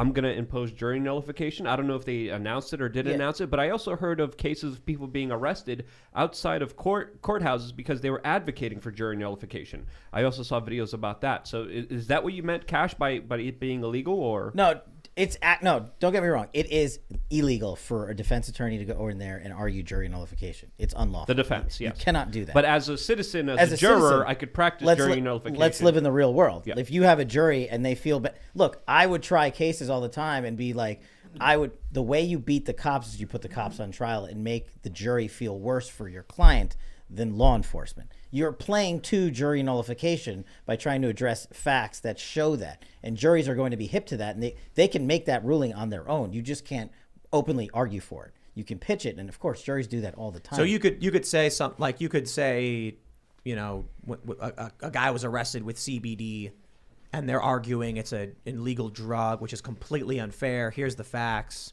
So even though technically the state is correct, the jury's probably going to be like, yeah. But you can't tell them that they could do that. Exactly. You can't say it, and you can't. You're on a pretty thin line, because a smart prosecutor will jump up and be like, "That's jury nullification," and the judge will come down on you. Yeah. But as a citizen, a lot of people You don't can do even whatever know you- what it means. A lot of people don't even understand what jury nullification is or victimless crimes. So I think, talking about it and spreading this kind of word, letting people know that the average citizen, if they participate in our court proceedings, have a right to throw down unjust laws. I mean, that's a big power there. A judge will tell you no, that's unlawful. His instruction will be it's unlawful. If they decide to do it, what are they going to do? Right? Like, how are they going to? I mean, to be honest, the judge says if you believe the state has proven, these things beyond a reasonable doubt, so you can just be like, I didn't believe him. Yeah, you didn't meet the bar. Oh, okay. Yep, and that's the way. But remember that when you're under voir dire, you're under oath, and you are required to answer those questions truthfully under penalty of perjury. And so, it's really up to the state to craft their questions to try and eliminate things like jury nullification. And that's why that's why you saw, in fact, some of these race-based dismissals cropping up, is because, in the South, for example, during Jim Crow, you might have a white defendant and a black victim, and you would have a jury that they would try and strike any black jurors from that jury because they would want a jury nullification even if the facts mixed up based on race. So jury nullification, it can be used in an inappropriate way. It has in the past, but now we tend to think of it as more of a liberty-minded position, attacking things like victimless crimes. And that, frankly, lies at the feet of things like mandatory minimum sentences. When you've got people who have like 4 marijuana plants going a mandatory minimum of 20 years in a federal prison, someone goes, that's not really justified when Joseph Rosenbaum gets out in 8. Yeah. But people don't know this. They sit on a jury and the judge says, it doesn't matter what your opinion is on the law. It matters when I instruct you. And they say, okay, I'll lock the guy up. That's what Malice was telling us. He said, do you really want this kid's life to be completely ruined? Do you want to be the people? You'll have this on your conscience for the rest of your life that you destroyed this person's life over what, a substance or something? And then people were like, yeah, I don't want to. That my attitude on this is the reason why I would almost like if I was on a grand jury, I'd almost never indict is because I'm not the judge over other people. Sorry, like I can certainly have my opinions and be judgmental, but like to actually tell me we are going to grant you partial power along with this other group to condemn a person to either a court proceeding, which is arduous and difficult, or as a jury itself, to jail, prison, or death, I'd be like, but that's why grand juries. That's why grand juries are so big, right? Yeah. That's why there's 32 members of a grand jury. The preponderance of the evidence standard is 51%, 49%. Not did he maybe do it versus did he not do it? And also, you only need 17 of the 32. I forget the exact breakdown. So and you put me on a grand jury over property crime or possession or anything like that, and I'm gonna be like, thumbs down. Sorry. But I mean, and obviously I think crime is bad, property crime and stuff. If it's like victimless stuff, like literally someone chilling in their house, minding their own business with some weird thing, that they're not supposed to, the government says you're not allowed to have, I'd be like, nah, government's wrong. What if they're playing videos from facial abuse on a big screen outside in their front lawn? What would you do then? They're doing what? Playing videos from facial abuse on a big screen. Facial? Never mind. We probably shouldn't get into it. I'll put it this way. If I'm like, I don't know if what it's is like facial? Don't worry about it. But I don't know if it was like a esoteric joke I missed. No, or- it's like a violent pornographic website. Right. Okay. I think that's a civil issue. Yeah, there you go. I think you can potentially argue like minor disorderly or something or disturbing the peace, which I really am not a fan of as a law because dude, tell me what I did wrong. Cop, like I was telling that story, the cop claimed that because I was yelling call 911, I was being disorderly. I'm not kidding. They were like, he was yelling, and I was like, I was yelling, call the police. And they're like, we don't care. So we I got didn't want to do our charged with jobs. it. So look, if you've got a person who's projecting, really inappropriate stuff, I don't believe in obscenity laws. I think George Carlin was right when he went out and started, said the 7 words you can't say on TV. And if the neighbor's got a problem with it, I think you've got a civil issue where the neighbors can maybe take up some kind of civil complaint. And maybe this is resolved. I don't think it's criminal. You know what I mean? Wait, if a guy's putting video of himself naked out? No. If somebody was projecting on their own home inappropriate. Oh, I thought it was out front in their yard. Yes. So on the front of their house, they're showing inappropriate things. Like on your garage. It's That's kinda what like I do. Exposing yourself in public kind of Ian, laws, right? I'm just talking about general, what's considered Nudity? obscene. You don't need to talk about and get into specifics because we're trying to be family friendly. The point is, How can you not object to that stuff, though? I do. And I think it's a civil issue, not a criminal issue. I don't think the police should come and arrest a guy because he was making a statement. It depends on who he's making When the police to. are allowed to be like, this is obscene, they'll say your politics are obscene too. So if someone's like, I believe in these things and I think people, there's nudists. This is a political view on clothing and the rights of individuals. And there are women who walk around naked in New York City not naked, topless, because in New York City, they're allowed to. So if somebody wants to make a statement about what they deem as socially acceptable or not, and it's a public statement, I would argue it's a civil issue and there's potentially disturbing the peace there, but I probably would not indict. There's that entire feminist movement, right? Femen. That's what they do. They're topless and they paint. No. Sorry to interrupt you. Oh, yeah, It's go ahead. well beyond them being topless.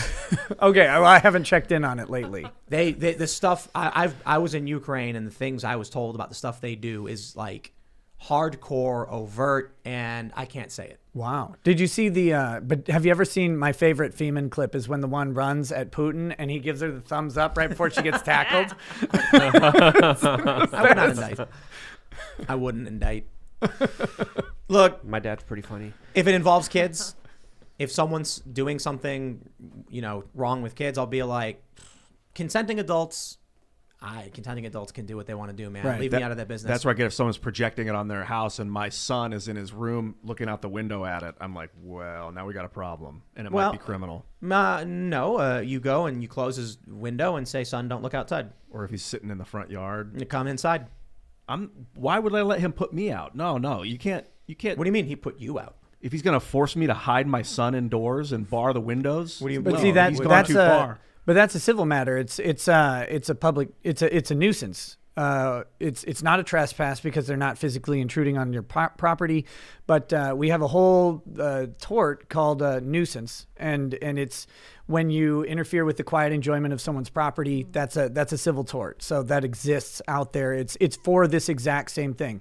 If you have like an offensive smell, say someone buys a property next to you and puts in a pig farm or whatever, right? And No, it happens. Yeah. And so, or they put up bees, right? Like they put up bees and the bees are coming in and stinging your kids or something like that. You have different ways to deal with this civilly. I think I fully agree with Tim on this one. But I would say, Ian, like your perspective is overtly authoritarian. Well, I'm talking about like porn. If it's like Doesn't matter. grotesque. It starts with porn that, but then where does it go after that? If it's classy porn. Well, hold on. If the video is depicting illegal activities, well, then I think there's a question about what they're showing. If it's 18 and over activities, Actually, that's a good point. That might be criminal. Showing adult content that requires you to be over 18 might be a publicly crime might be crime. Could be. that was the first thing Could be. I thought of. Yeah. When we were talking about earlier. But you you have have to have criminal. the city would actually have to have a law that states that showing this type of stuff, the public display of these images is not allowed. And Ooh, that's some tough. of those get struck down as being overbroad. And even if you're Right. prosecuted for them and they've been on the books, you have an overbreadth case. There are federal pornography statutes on the books that basically say if you show the wrong audience, and I forget what the wrong audience is off the top of my head, Kids? but I would basically think, right. kids of a certain age, X, or it's shown to X number of people, you can get into a federal crime. So a smart prosecutor or a savvy one would be like, you might just be showing it on your house, but there's probably like 1,000 people coming by seeing it. So you can basically be in what's called the distribution business. So you get them on the get them on the violation of the broadcast rights. Yeah. Yeah. But a lot. As a public defender, I had to represent a lot of people charged with some pretty nasty sex crimes. One of them was distribution of pornography.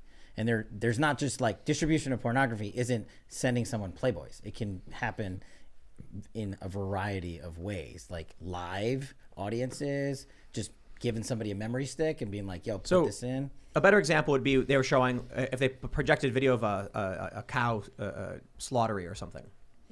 So you're actually seeing videos of the cows get mounted up and have their throat slit or whatever, and it just blood spilling out and stuff. So the issue there is, this is really interesting. When I was doing hostile environment training, they showed a video of a pig femoral artery bleed. Ooh. On purpose. That's a lot of A blood. guy just flopped to the floor, passed out. So bleeds in some people trigger a response. I forgot. There's a nerve. Vagal response. What is it? Vagal response might can be- make you pass out. And so basically, out of this 40 people in the room, one guy saw the video and just flopped to the ground. Blood pressure dropped. He went unconscious. So the instructor came and lifted his legs up to put the blood pressure back into his head, and then he immediately tries getting up, and the guy screamed at him, "Don't move, don't get up." And the guy was like, "I'm fine." He goes, "No, you're not. You're only conscious because I'm holding your legs up." But so that's an interesting question. If that, if it is known among these like hostile, these are like special forces guys. If it is known among them that you can trigger a reaction in people which can be serious and medically problematic by showing a video, maybe it's flashes and someone could be epileptic. Now we're talking about potential criminal intent to do harm to others. Well, that's what happened to Eichenwald, right? The people were tweeting at Kurt Eichenwald the flashing images, and he allegedly had an epileptic seizure response to it. Or he's just epileptic. Yeah. So he said it was an attempt on my life or something like that, and they charged the guy. Yeah, they the Texas court, I would say, strained the federal battery statutes, or because it was a federal crime, the federal battery statutes on that one by saying that the photons from the thing hitting his eyes, because that was intended for those lasers where we're actually directing a beam into someone's eyes for the intent of injury, in my opinion. But that was wild. Also, Kurt Eichenwald is a weirdo. Yes, he is. Yeah. Well, Indeed. that's him, and for all we'll leave him to his vices, I suppose, him and his family. But let's go to Super Chats. If you haven't already, smash the like button, subscribe to the channel, and go to timcast.com, become a member. We are gonna. Oh, Luke just get in front of the camera, not even paying attention. No regard, Luke. See his big old face. Starring Loose Head. Go to timcast.com, become a member. We're gonna have a members only segment coming up, and we're gonna talk a lot about some of the darker stuff in the Rittenhouse case for sure. and the law. Like, we already started getting into some dark territory right there, but we're gonna talk about some stuff that's probably not family friendly in the member section. Become a member, but let's read some super chats. All right, let's see. Jordan Jones says, Rekieta, law, how tall is Tim? Is he a socialist 5'8" or a normal 5'8"? Also, Kermit or Wisconsin, voice your intro. Okay. Hi, I'm Nick Rekieta of Rekieta Law, a small law firm in central Wisconsin. And thanks for watching, Your Honor. Can you say, don't you know? Don't you know? Yes. Donut. You know the funniest thing is? When I meet people, I meet a lot of people, they either think, they go, wow, I thought you were going to be shorter. Or they say, wow, you're a lot. No, they say, they either think I'm really tall or think I'm really short. Yeah. That's the way Your exact height I thought you would be. Perfect. The funny thing is, though, it's because it depends on which selfie they've seen with me. So, like, when Charlie Kirk and Vosh are here, Oh, gosh. and they're both 6'3" or whatever, like Charlie's 6'5" and Vosh is 6'3", and I'm 5'10" or whatever, I look very small, and I'm like, hey. But then we have, like, Michael Malice or like, with Joe Rogan, and they're, I think, like 5'7". Then I look a lot taller, and so depending on which episode you've seen, I met a guy at the airport, and he's like, wow, you're massive. What? And I was like, all right. And he's like, Thanks, dude. and it's also, too, like, the cameras point down at a slight angle. Oh, They're yeah. slightly above and then down. And one of them, actually, Cash's, is, like, on the ceiling, Yeah. basically. So am I going to look really tall? Oh, Sorry. Sorry. Sorry, buddy. Not today. Yeah. All right, let's see. Chase T says, was Rogan hungover on your JRE episode or just off? I don't know. Why? Oh, did that come out today? On your Yes. episode did come out today. You know, Spotify. A little I was late, but yeah. Yeah, I was kind of bummed because we were talking a lot about the Rittenhouse stuff. Boo. And we were waiting for the verdict because it was recorded last Wednesday. And so it comes out on a Monday, and the verdict came in last week. So It's all over. I mean, I guess it's a good Monday for a lot of people who didn't know a lot of details. There's a lot of people who probably watched who believed the lies, and I was able to clear a lot of things up about a lot of what happened. Though, I don't know, I'd probably be called biased because a lot of what I focus on was how they were lying about Kyle, how Kyle was, being smeared and the prosecution and stuff. And I think, there probably could have been more points made about the defense's screw-ups that didn't come up because I just didn't care. Did you happen to see the Cope Fest that they had on Brian Stetler with David French? Cope Fest? Yeah, where they're Oh, yeah, I saw that. Oh my David gosh. French is like explaining how bad the media got the Kyle Rittenhouse story, and Brian Stetler's like, the whole time. crazy. It's embarrassing. Oh, it was great. I just love that clip where the reporter is just like, I'd like to read you a list of everything we got wrong. One, and not really like that, but it was basically like a 6-minute rundown of everything they got wrong. And it was all stuff that could have easily been known the day it happened. Yep. Hey, look, I'm really excited to hear them in their defense filing for the defamation Yep. suits. Look, our standard is to do no research, Yes. not even a minute. In fact, we don't even have Google. There's no internet in our building. None. That checks out. Yeah. All right. Let's see. John R. So I sent a COVID microbe plush to a friend with a humorous note that said, "Sorry, I gave you COVID." Triggered. Another friend asked if I knew a lawyer who would help him with a class action lawsuit against the unvaxxed. I'm running out of sane friends. Whoa. Yikes. Whoa. That'd be really funny to get the. Sorry, I gave you It's really COVID. cute. I think Michael Malice said he has a COVID positive shirt or something like that. Did he say that? Yeah, Was he's that positive about COVID. I Oh. remember that. He was being very positive about it. Captain J-Dub says, Nick, could Midwest lawyer explain the meaning of Little Binger's email address to my mom? I loved your stream, but it also made for some uncomfortable conversations. Yikes. And I've actually had people ask me if that was his real email address. I don't know. It's Wait, but it might be?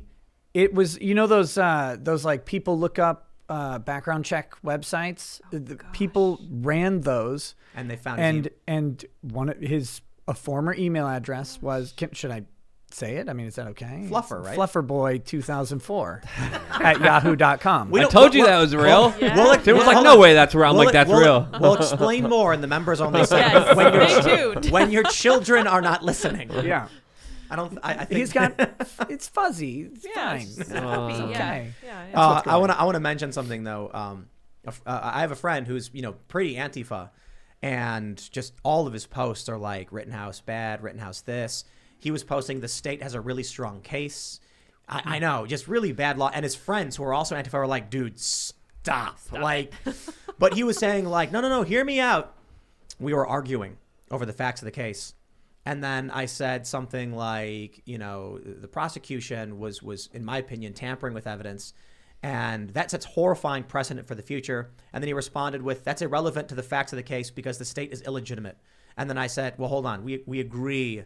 Are we done? Can we just be like, we both think, I'm exaggerating a little bit. I'm not a statist for the most part, but I'm like limited government.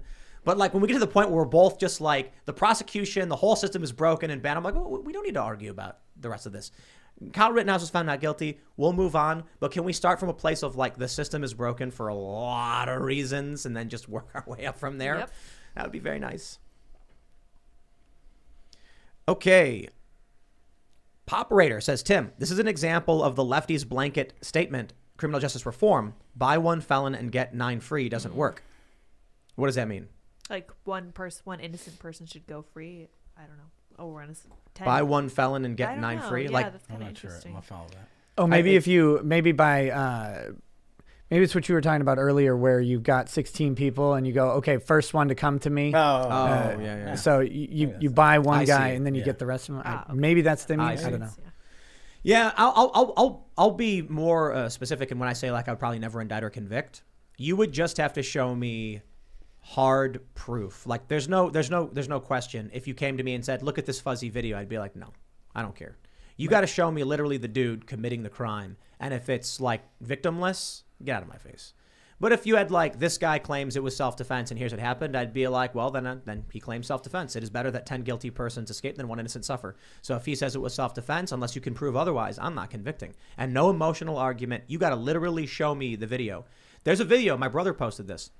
Or actually, it's not my brother. Someone else. It's a close-up shot from that moment in question where the prosecution argued that Kyle Rittenhouse pointed the gun. There is a close-up, fairly high resolution. Have you seen it? It's one of the cell phone videos. That's right. And Rosenbaum jumps out at him, and then he turns and he starts running. He never points the gun. He never has a second chance to do it. But the prosecution just made all this up. The defense didn't find that video. It's everywhere. I mean, you guys found it, didn't you? Yeah, it's actually in the defense's exhibits. Wait, what? I believe it's in there. And the key, though, is once you get on the record a piece of evidence, you get to use it in closing argument. And that's kind of the lawyer strategy is get these statements, these moments in time that I can then use to build my story at the end to the jury and remind them what they saw and let them ignore a bunch of stuff that they saw too. And the key to this that everybody needs to understand is that all of this comes from one detective looking at a drone video that's grainy and tiny already on an iPhone that no one can verify. That's the only testimony that he raised the gun. And they had the opportunity to bring in the Zeminskis. They could have granted immunity on the one arson charge for Joshua Zeminski. He's got a million other issues in his past. This is not necessary. They could have granted him immunity to get rid of the Fifth Amendment issue and had him testify to raising the gun. The reason they didn't is probably because he's a scary communist revolutionary who would be unpredictable on the stand. And they know it. What is this? Someone's spamming, I guess. Oh. Yeah. Oh, well. All right, let's see. Daniel Maxwell says we should always treat those who are accused of criminal act as innocent until proven guilty in court. If we fail to do that, then we will become what the woke far left accuse us all of being. I always do. Always. This morning with the guy in Waukesha, he wasn't arrested. He was a person of interest. And a lot of people were like, it was politically motivated. They're outright saying it. He's a BLM supporter. And I'm like, he was a BLM supporter. It may be politically motivated. We have no evidence he's the actual suspect or committed the crime. We only know him as a person of interest. For all we know, he was at home sleeping. Someone stole his car. I mean, maybe not. I mean, the likelihood is probably that this dude got in his car and, There's a picture of him inside the car. Yeah, but it's not. I'll tell you this. I will tell you this. If I was sitting on a jury and said, here's the photo that everyone's posting on the internet and here's a photo of him, I'd be like, no, not guilty. Like, it's a blurry, low-resolution photo. You can see a face and a beard. And so I can be like, maybe... But you want me to lock a guy up for a long period of time on that? Dude, get ready for deepfakes when they show a video of the guy saying things that he didn't actually say. Oh, yeah. And what do? I mean, look at this. They were able to get computer-generated images admitted in evidence. because none of them had the experience. What happens if the prosecution? Let me ask you guys. What happens if the prosecution says we've uncovered this video and it is? I mean, you've seen the deep fakes, and they're like, and it shows the defendant plotting, the attack. Well, I mean, if it's an actual deep fake, a prosecutor should never use it. But that's not saying it won't happen. What if they don't know? How do you? Well, first of all, I think the amount of forensic tools you have at your disposal as a prosecutor, you can find out. Basically, what you're saying is like an agent brings you a video that the agent knows is a deep fake, doesn't tell the prosecutor, and the prosecutor's just like, No. Yeah. They get a unicorn bit of evidence on a Friday, 5 days into the trial, that appears, and it's a video, and it's low res, but clearly depicts the defendant, and he's saying like, I'm going to walk over to these guys, I'm gonna get him triggered, I'm gonna get him, and then as soon as they come after me, I'll take him out and claim self-defense. What if the prosecutor gets that and goes, whoa, we got him? Well, the way this is supposed to be handled and was not handled in this way in the Kyle Rittenhouse case is the defense is not supposed to stipulate to the authenticity of pretty much anything, especially when you're in court trying to introduce evidence, you have to lay foundation. You have to say, where did this come from? How do you know it's true? What thing is? That's why you have to introduce evidence through a witness. The witness for the prosecution on all of the videos was a detective, and they said, how do you know that these are accurate? And he said, well, I went on Twitter and YouTube and downloaded the videos. And again, this is another detective who's not there that night. If anybody on the defense bar is watching the Kyle Rittenhouse trial and not understanding how damaging that the allowance of that evidence through those means was, especially when the drone video came in the same way, even though it's an emergency piece of evidence and should be put through higher levels of scrutiny because it's coming in the middle of trial and they've had no time to prep for it. If they're not looking at that, they're insane. You need to get the person who took the video, who was there that night, like Drew Hernandez, like Richie McGinnis, like Gage Groskowitz. They had 3 good sources. The one guy. They were all bad though for the prosecutors. Well, right. And that's because the facts were bad for the prosecutors. Right. But the other guy, the defense witness, is brought in. I can't remember his daughter. He was in the car with his daughter, and they had the cell phone footage, that they brought in. My audience called him Juan Wick, but whatever. That's why you can bring those people in, subject them to cross-examination. What were you doing? Why were you filming this? Why did this catch your attention? What was up with that? Those are the questions you're supposed to ask to lay the foundation for the evidence. And a lot of that evidence came in with just a detective saying, well, I went to a website and downloaded a video. It's like, is it a full video? Was it edited? Was it cropped? Does it have a specific slant to it? Who took this video? And he had no idea. But you don't have to. So this is where a lot of defense attorneys get it wrong. You do not have to be a witness or there in the time that photo or video was taken to lay the foundation, the predicate foundation. That goes to chain of custody, and that a judge decides that and doesn't go to a jury. But if you can subject yourself to cross-examination and be credible in saying, yes, that's what it looks like for all these reasons, you can be the chain of custody witness. Yeah, but you have to be able to testify that what is on the screen is a fair and accurate representation of what happened. And when you get attenuated by a detective whose sole testimony, and this is again the defense's fault in this case. Yeah. The guy's sole testimony is, I went to Twitter and YouTube and I downloaded totally the agree with videos. you. Yeah. This is insane. Yeah. So you have no idea where these videos came from? Right. You don't know when the files were created?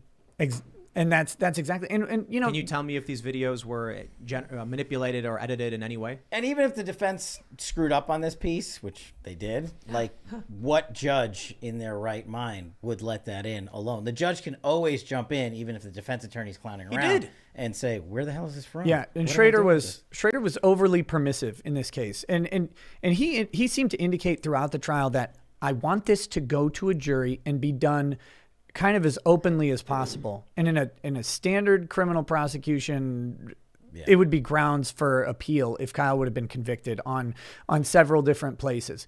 But but he spends a year in prison after the fact while he's waiting, right? He was out. No, but like if he's convicted and sentenced, he could be taken in. You can make a motion that he would be subject to probation and let out on release conditions. That would be in the judge's discretion. Yeah. But for capital murder, that's a tough one. Listen, most guys, when you get convicted, the prosecutor stands up at the end of the court and says, "He's a convicted felon. His bond status is different. Remand." 90% of the time, you're going in. Yeah. Yeah, for that. All right, let's read another one. We got this one from Trunan on a Shop at a Pressure, Betacalf Care. He says, Tim, please tell Rekieta how to say my name so we can get it right in the future super chats. Love both your guests tonight and all the compound usual suspects. So I guess you've been mispronouncing Trunan on a Shop at a Pressure? Probably. I painstakingly transcribed what Joe Biden said. Truin Inanna Shaba de Pressure. So what now? I sat there, I slowed it I down. don't know True why. and Anana Shamba de Pressure. Yes! Yeah, It sounds like he nailed was it. saying we're gonna do true international something under pressure. Sharing. Yeah, true international. Yeah. Can that be the next blimp, Luke? Yeah. I think it makes sense. You know, Love it. It's the more like- blimps, the better. Yes. We have. I'm pro blimp. Yeah, we built the same. blimp, but Luke's idea is to put the "Let's Go Brandon" on it, so we, Yeah. And another statement which we can't tell you here on this can't. family-friendly It's platform family-friendly. that I think I'm very proud of as well. That usually hangs up on my RV. I think we should. I agree. We should, yes, put that banner on the blimp. And if you're wondering what that is, I guess we'll have to bring this all up in the less family-friendly earmuffs for your children if you want to listen to it episode. It's so much fun. Heather Barrett says, Nick, will you be covering the Ghislaine Maxwell case? Ooh. Jury selection just started. In some sense, but as Kash stated earlier, there are no cameras in federal courtrooms. So we will not be able to cover it in the same way that we were able to cover the Kyle Rittenhouse case. So I will be looking for another full trial. And the biggest one on the horizon for me is Kim Potter, the taser lady. I have heard there will be cameras in the courtroom for her. So we might be able to do a full trial of her. But for Ghislaine Maxwell, it'll be tough. You'd have to could sit we- there. yeah, You'd I have mean- to just like take notes, sit there, stenographer. Could because we you can't have- fundraise someone to be there to report to you, and you can make a report almost at the end of every day of the court proceeding exactly what happened? We can send one of our journalists. Yeah, we could just send one of Okay, can we We do have that? reporters. Yeah. But Yes, like we every can. single Yeah. day. Do it. Okay. They're in New That'd be York. great. It's jury Yeah. selection. Giddy It's, up. this is in Minnesota, right? No. No, which No, Maxwell? No, it's in New York. Oh, Maxwell. Federal Yes, court. yes, Wow, yeah, absolutely. of We course. can It's in get a Brooklyn. reporter in there. yeah. If we have media reports for Ghislaine Maxwell, I'm sure tons of people have been asking me to have the panel of lawyers review this case and talk about it. The question in all of these things is, can we get the information? That's the main thing. So if we have a reliable source, it's not filtered through like, CNN, ABC, MSNBC, then I'm certain we can put some stuff together on We need a it. court reporter. Yeah, but remember, in federal court, so if you send anybody in there that's not the lawyers, no cell phones. Right. No, so they'd have to literally be there writing everything down, then run out at lunch, give you an update. It would have to be someone with legal experience. Yeah. So if you guys know anyone, our reporters couldn't do it. Because if they say something like, I think the easiest example for most people they don't understand is with prejudice. I see all these people on Twitter saying like, "Whoa, they said with prejudice like they're racist. Or something." Like, that's not what it means. No. But it's a legal term. It has a different definition. So we need someone who understands that. Yeah, Otherwise, imagine you get a layman in there and they say something with prejudice and he goes, "Because they were racist." I mean, I bet. Look, this is pretty. I bet you Veritas and O'Keefe can get you somebody tomorrow. Yeah. Yeah, I mean, Well, I would be interested in this as well. So feel free to email me, info@wearechange.org. But it has to be a lawyer. It has to be someone with Somebody legal with expertise. Cause I mean, like, a paralegal. Paralegal's just as good. Yeah. 3L law student. Actually, that's not a bad idea. Yeah, they Send might be there emails. anyway. Email jobs@timcast.com, and I'd love to get someone with legal experience or law understanding. That's going to be a fun trial. oh yeah. 6 weeks. The Rolling Stone wrote that the media establishment and people in high society are afraid of what's going to come out because of this trial. So It's going to be awesome. I love the tweets Yeah. when all the celebrities are tweeting support for Rosenbaum. Oh, yeah. And my thing was like, stop assuming things about people. I looked at the tweet from Mark Ruffalo where he called him JoJo, and I'm like, yo, like a pet name for this guy. And I see all the responses where they're like, don't you know what he did? Don't you know what he did to children? Don't you know? I'm like, why do you all assume like this guy is just a poor bumbling fool? Like you see them do these things over and over and over again. I'm sorry. If you are of the opinion that someone like Mark Ruffalo has simply made an honest and ignorant mistake, not realizing who he was supporting, you are the internet's definition of insane. Constantly touching the flame and going, ow, maybe it won't burn this time. Ow, maybe it won't burn this time. Because this dude does this a lot. And not just him, but a bunch of other people. When Hollywood actively supports covers for Weinstein, The media covers for Epstein. They know all about it. And now you hear them cheering for Rosenbaum. I'm like, Duh. maybe it's time to stop desperately assuming they're people who are just ignorant and realize, yeah, they know exactly what they're cheering for. Yeah. But we'll talk a bit more about that Hollywood in the member segment. Hollywood is filled with some really nasty, worst bad people. I'll just leave it at that. Fox Chase Racing says, Nick is the kind of guy you can trust with your drunk, naked wife, but not your last glass of the Dalmore. No joke. Nick is one of the smartest, nicest, funniest guys, and one with a functioning moral compass that inspires. Nick, you're a class act, my friend. Hey, what's up, Fox Chase? Very Thanks, buddy. cool. So what's the Dalmore? I'm not savvy. Dalmore, it's a scotch. I was gonna say, Okay. So you just steal it from everybody. Yeah. Well, Dalmore Cigar Malt is a fantastic scotch, by the way. Where did our pappy go? What? Oh my! Nick. Oh my It's goodness! over there. Nick. Sure. He stole it. It's delicious, by the way. I'm gonna have more in a little bit. Nice. You know, we have a really nice booze shelf, and we've had, like, I would say 90% of people are sober. They come in and say, I don't drink anymore. And so I'm like, would you like to imbibe our delicious and costly alcohols? And they're like, oh, no, not me. I don't drink anymore. And I'm like, oh, man. But Nick comes in and he's like, where's the whiskey? Sir, come with me. It's like Willy Wonka. Like, look at all of the great whiskey you can drink. I was excited. I was like, yes, try the Pappy. You have to try the Finally. Pappy. I've tried 2 different Pappies. That's great. They're both great. I guess one technically isn't a Pappy. It's Right. the family reserve or whatever, but one is or something. And So it's like the Keystone. I like the Family Reserve. I liked it better. The 13 Really? year. Oh gosh, it's good. Wow. Yeah. We have the Lefroy, and apparently it tastes like the bottom of an ashtray. Oh, I'm gonna do that one very next. smoky. Yeah, by all means. Yeah. Band-Aids. I get the Band-Aid flavor. A little bit of road Delicious. I'm tar. not saying it's bad. that sounds great. What did they say? It's actually like peat. Yeah. That's Oh, it. yeah, Very yeah. mossy. Okay. Very mossy. It's like eating a campfire. I mean, that's put out. I mean, we're not crazy here. I'll be honest. Like, I actually like the taste. Oh, You know, yeah. I'm not a drinker or anything, but I like that kind of flavor. Flavor. Yeah. Yeah, Lagavulin another one that's just solid on the smoke and peat. Shark Bite Biz says, hey, Tim, loved you on Rogan. Huge fan. Give a shout out to my show on YouTube. Shark Bite Biz just chatted with Guar today about how NFTs are the gateway to the multiverse. Yeah, the multiverse. Totally tippy. Ian would love it. Shark Bite Biz. Thank you very much. Hey, thank you for that. Thank you. Nice. Missykin says, Tim, based on the idea that people act different in front of a camera, do you think that Vice News embedded with the supremacists in Charlottesville hoping it would provoke them? No. I actually don't know. I don't know enough about the people who embedded with the Charlottesville crew for that stuff, but I actually trust them a little bit more than I don't. I don't know them enough, but there's a few reporters who were involved who had done things of principle that I remember, and I can't get specific. It's been too long. But I remember talking to them and being like, that was a class act. They said something, they called out some fake news, and we're like, that's BS. But Vice as a whole, man, really went down the gutter. It's kind of crazy to think that, like, when I was the first person they hired for Vice News, they had an idea they want to do something, but they didn't want to do on-the-ground reporting. So when I came there and basically argued with them for 6 months about why they should hire me, long story short, they said, okay, all right, maybe Vice News will be field reporting and less just documentary. And so I actually went on the ground in Ukraine and Venezuela and Brazil and all these countries. And then to see where it is now and just like what it turned into, I'm kind of like, ooh. I used to be like, did you know that I was the founding member of Vice News? Now I'm like, I don't know. I have nothing to do with that stuff. What you're talking about? I don't know. No. I have it on my Twitter. Like I used to Only work for Vice. Wikipedia posted now.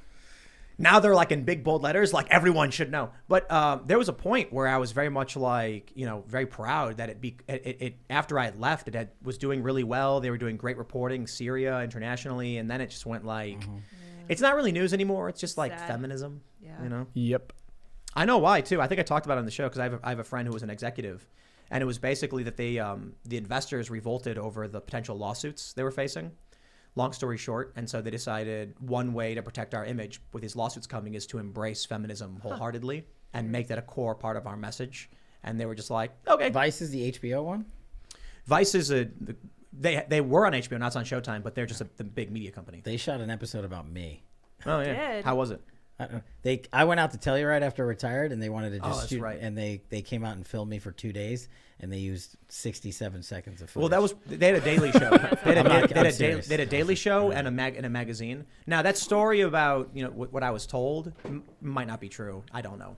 I do know what I experienced, but I was told by someone who was a former higher up that lawsuits were a big deal, and that they had accusations against people in the company over like harassment and things like that, and they were like, we got to get in front of this. They also had Vice had a really big PR blunder when one of their hosts of Vice on HBO admitted on YouTube that he raped a masseuse and went. God. I'll give some That's legal more than advice. PR. Never do that. He went into great detail. Holy moly. Yeah, it was the dude who painted Facebook, and then they were like, we'll give you stock in exchange for painting this place, and he was like, okay, and then he became a multimillionaire because of it. Yes, I like that guy. What is I that think guy's that name? was him. I could be Oh wrong. my gosh. What was his name? I like him less. He's been on now. Rogan. He's like this really So, eccentric artist. He did a podcast. I may be getting this wrong. Cho, something. David Cho, is it him? I gotta look it up. Yeah. Fact check me on this one, and I will preface this with, it's been a long time since I've, this is years ago. This is 9 years ago or whatever, 8 years ago.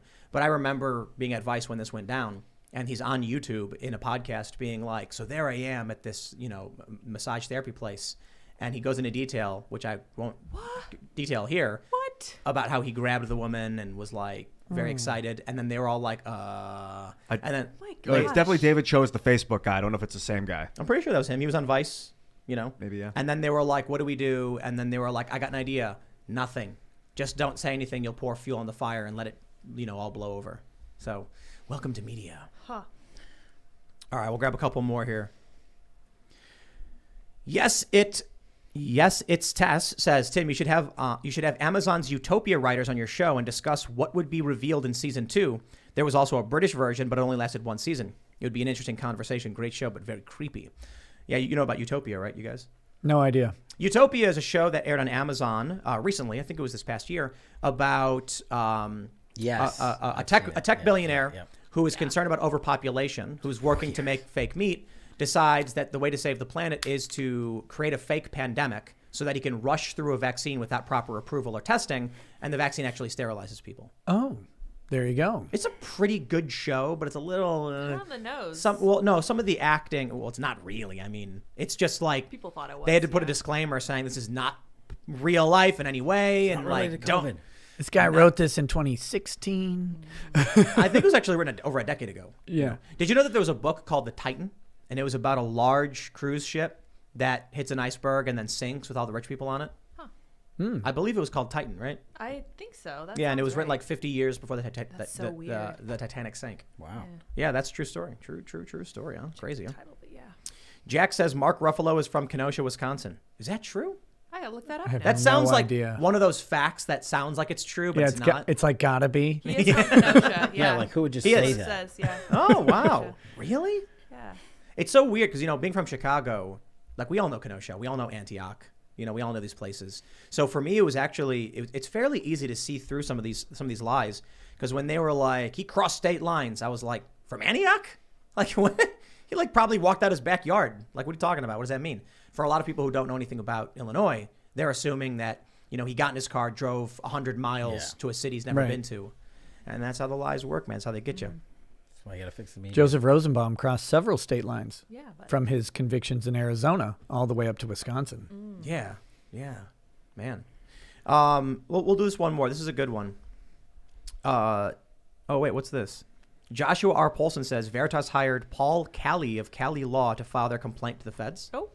Really? Is that new? I don't know. What that, I don't know. Tree Climber says Alec Baldwin trial. Yeah. What are your quick thoughts on what's going on with the Alec Baldwin stuff? Ooh, quick thoughts. Okay, maybe not. Maybe not. Well, I'll keep it simple. Do you think there will be any charges or an indictment? I don't think they'll do it against Alec Baldwin. If they do any charges or indictment, So- it would be maybe negligence, criminal negligence against one of the armorer or the more likely that assistant director, whatever. He's the guy who said the gun was clear without and admitted to the police that he didn't check it. They're gonna pay off the family. Yeah. Oh Huge, yeah. huge check. We got a regular chat here that I have to read. I think it's really good. Okay. Joe Biden. yes, I like it. I dig it. Yeah. Luke, you I gotta make saw sure. that. Yeah, I saw saw that in the comment that. section. I was Luke's like, like, I'm already like, Luke writes it down. I'm Already making a thinking, shirt. yeah. I got my notes. It's Mark in there. Ruffalo tweeting out support for Joe Biden. There you go. And the only people who know, like only if you know, you know what I mean? And if you know, Inside you're kind of joke. like, yeah. Yikes. yikes. All right, everybody, if you have not already, you can help out by smashing the like button, subscribing to this channel, and sharing the show with all your friends. Take that URL up top, paste it on Facebook and Twitter and Instagram. Well, you can't really put it on Instagram, but you can click that share button. That really helps out. Don't forget, go to timcast.com. We're going to have a members-only segment that apparently is going to be very gross and not family-friendly. I might need alcohol. You are free We to grab definitely all of need it. more. Got a bunch. But we got to talk about, there's a lot of stuff with the Maxwell trial. There's a lot of stuff with, Rosenbaum and the aftermath and what we're talking about with Joe Biden we'll get into. So make sure you check that out. You can follow the show at Timcast IRL basically everywhere, or like Timcast_IRL or something. You can follow me everywhere at Timcast. I'll be posting stuff on Instagram more. I'm trying to, Twitter is... Ugh. But you guys want to, Rekieta, do you want to shout anything out? Yeah, I'll shout out my YouTube channel, Rekieta Law on YouTube. I do nightly live streams at 11 p.m. Central Time.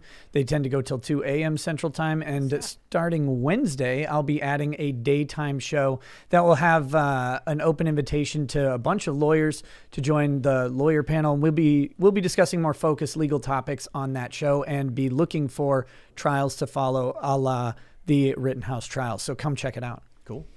Thanks for having me back, guys. Really appreciate it. Real quick, fightwithcash.com with a K. Basically what we're doing, traveling around the country, raising money for people who have been defamed and deplatformed. All the money, I keep nothing. All of it goes to lawyers who are skilled in defamation suits. We will pay for them, and we want nothing in return. We want you guys to have your day in court and help fix the correct media. If Kyle's camp is in need of funding, let us know. info@fightwithcash.com. More importantly, the best announcement I've had in a while, which I said at the beginning of the show. Yes. The merch store went online at fightwithcash.shop, and all of Timcast audiences gets a discount tonight. Just jump in the discount code TimCast. I want that. And you get the jacket, you get the Super beanie, cool you got the jacket. hat, you got T-shirts, and all the proceeds, all of it, go to right back to the offensive legal trust for fightwithcash.com. So thanks for everything. Awesome. Well, Cash, thank you for the beanie. nice. I might have to start a Love beanie it. competition with Tim. Who knows? But I appreciate. Thanks for sending that to me. And yeah, a lot of crazy stuff is happening all around the world, especially in Holland and Belgium and Italy. I talked about that extensively on my YouTube channel. We Are Change, and I also did a really special video about what I would do if I was 21 years of age, if I had to start all over. I talked about that exclusively on lukeuncensored.com. Hope to see some of you guys there. Thanks for having me. That was great. Great to see you again, man. Cash and Nick, good to meet you, man. Hope to see you guys again. Wonderful night. Ian Crossland. That's iancrossland.net. Check it out. Peace out. And before we go, I have two little bits of completely unrelated trivia. So if you pass out when you see blood, you have a form of vasovagal syncope. So that's correct. It's the vagus nerve that affects your ability to handle the sight of blood. It's like a strong response. And there were not one but two books that predicted the sinking of the Titanic well before it happened, which is really interesting, including the Titan. Did you guys see that creepy video where the bailiff in the courtroom's foot disappears on stream? Yeah, what Yes. is that? I was joking when I tweeted it, but people are taking it seriously. I said it was a simulation the whole time. It was just a streaming glitch. But I had people glitch. responding like, "You're crazy," and I'm like, "I was joking." Like, joke. it's a YouTube glitch or something. This is why artifacting and compression are very, very important topics for young defense lawyers to learn. This video should be preserved if it ever comes up again, like in each trial. It's like, I'd like to use this evidence. Your Honor, I'd like you to watch this clip from YouTube where the cop's foot disappears. From Can we the not? court's feed. Yeah, right. All right, everybody, head over to timcast.com, become a member, and we will see you all there on 11 or so p.m. Thanks for hanging out. Bye, guys.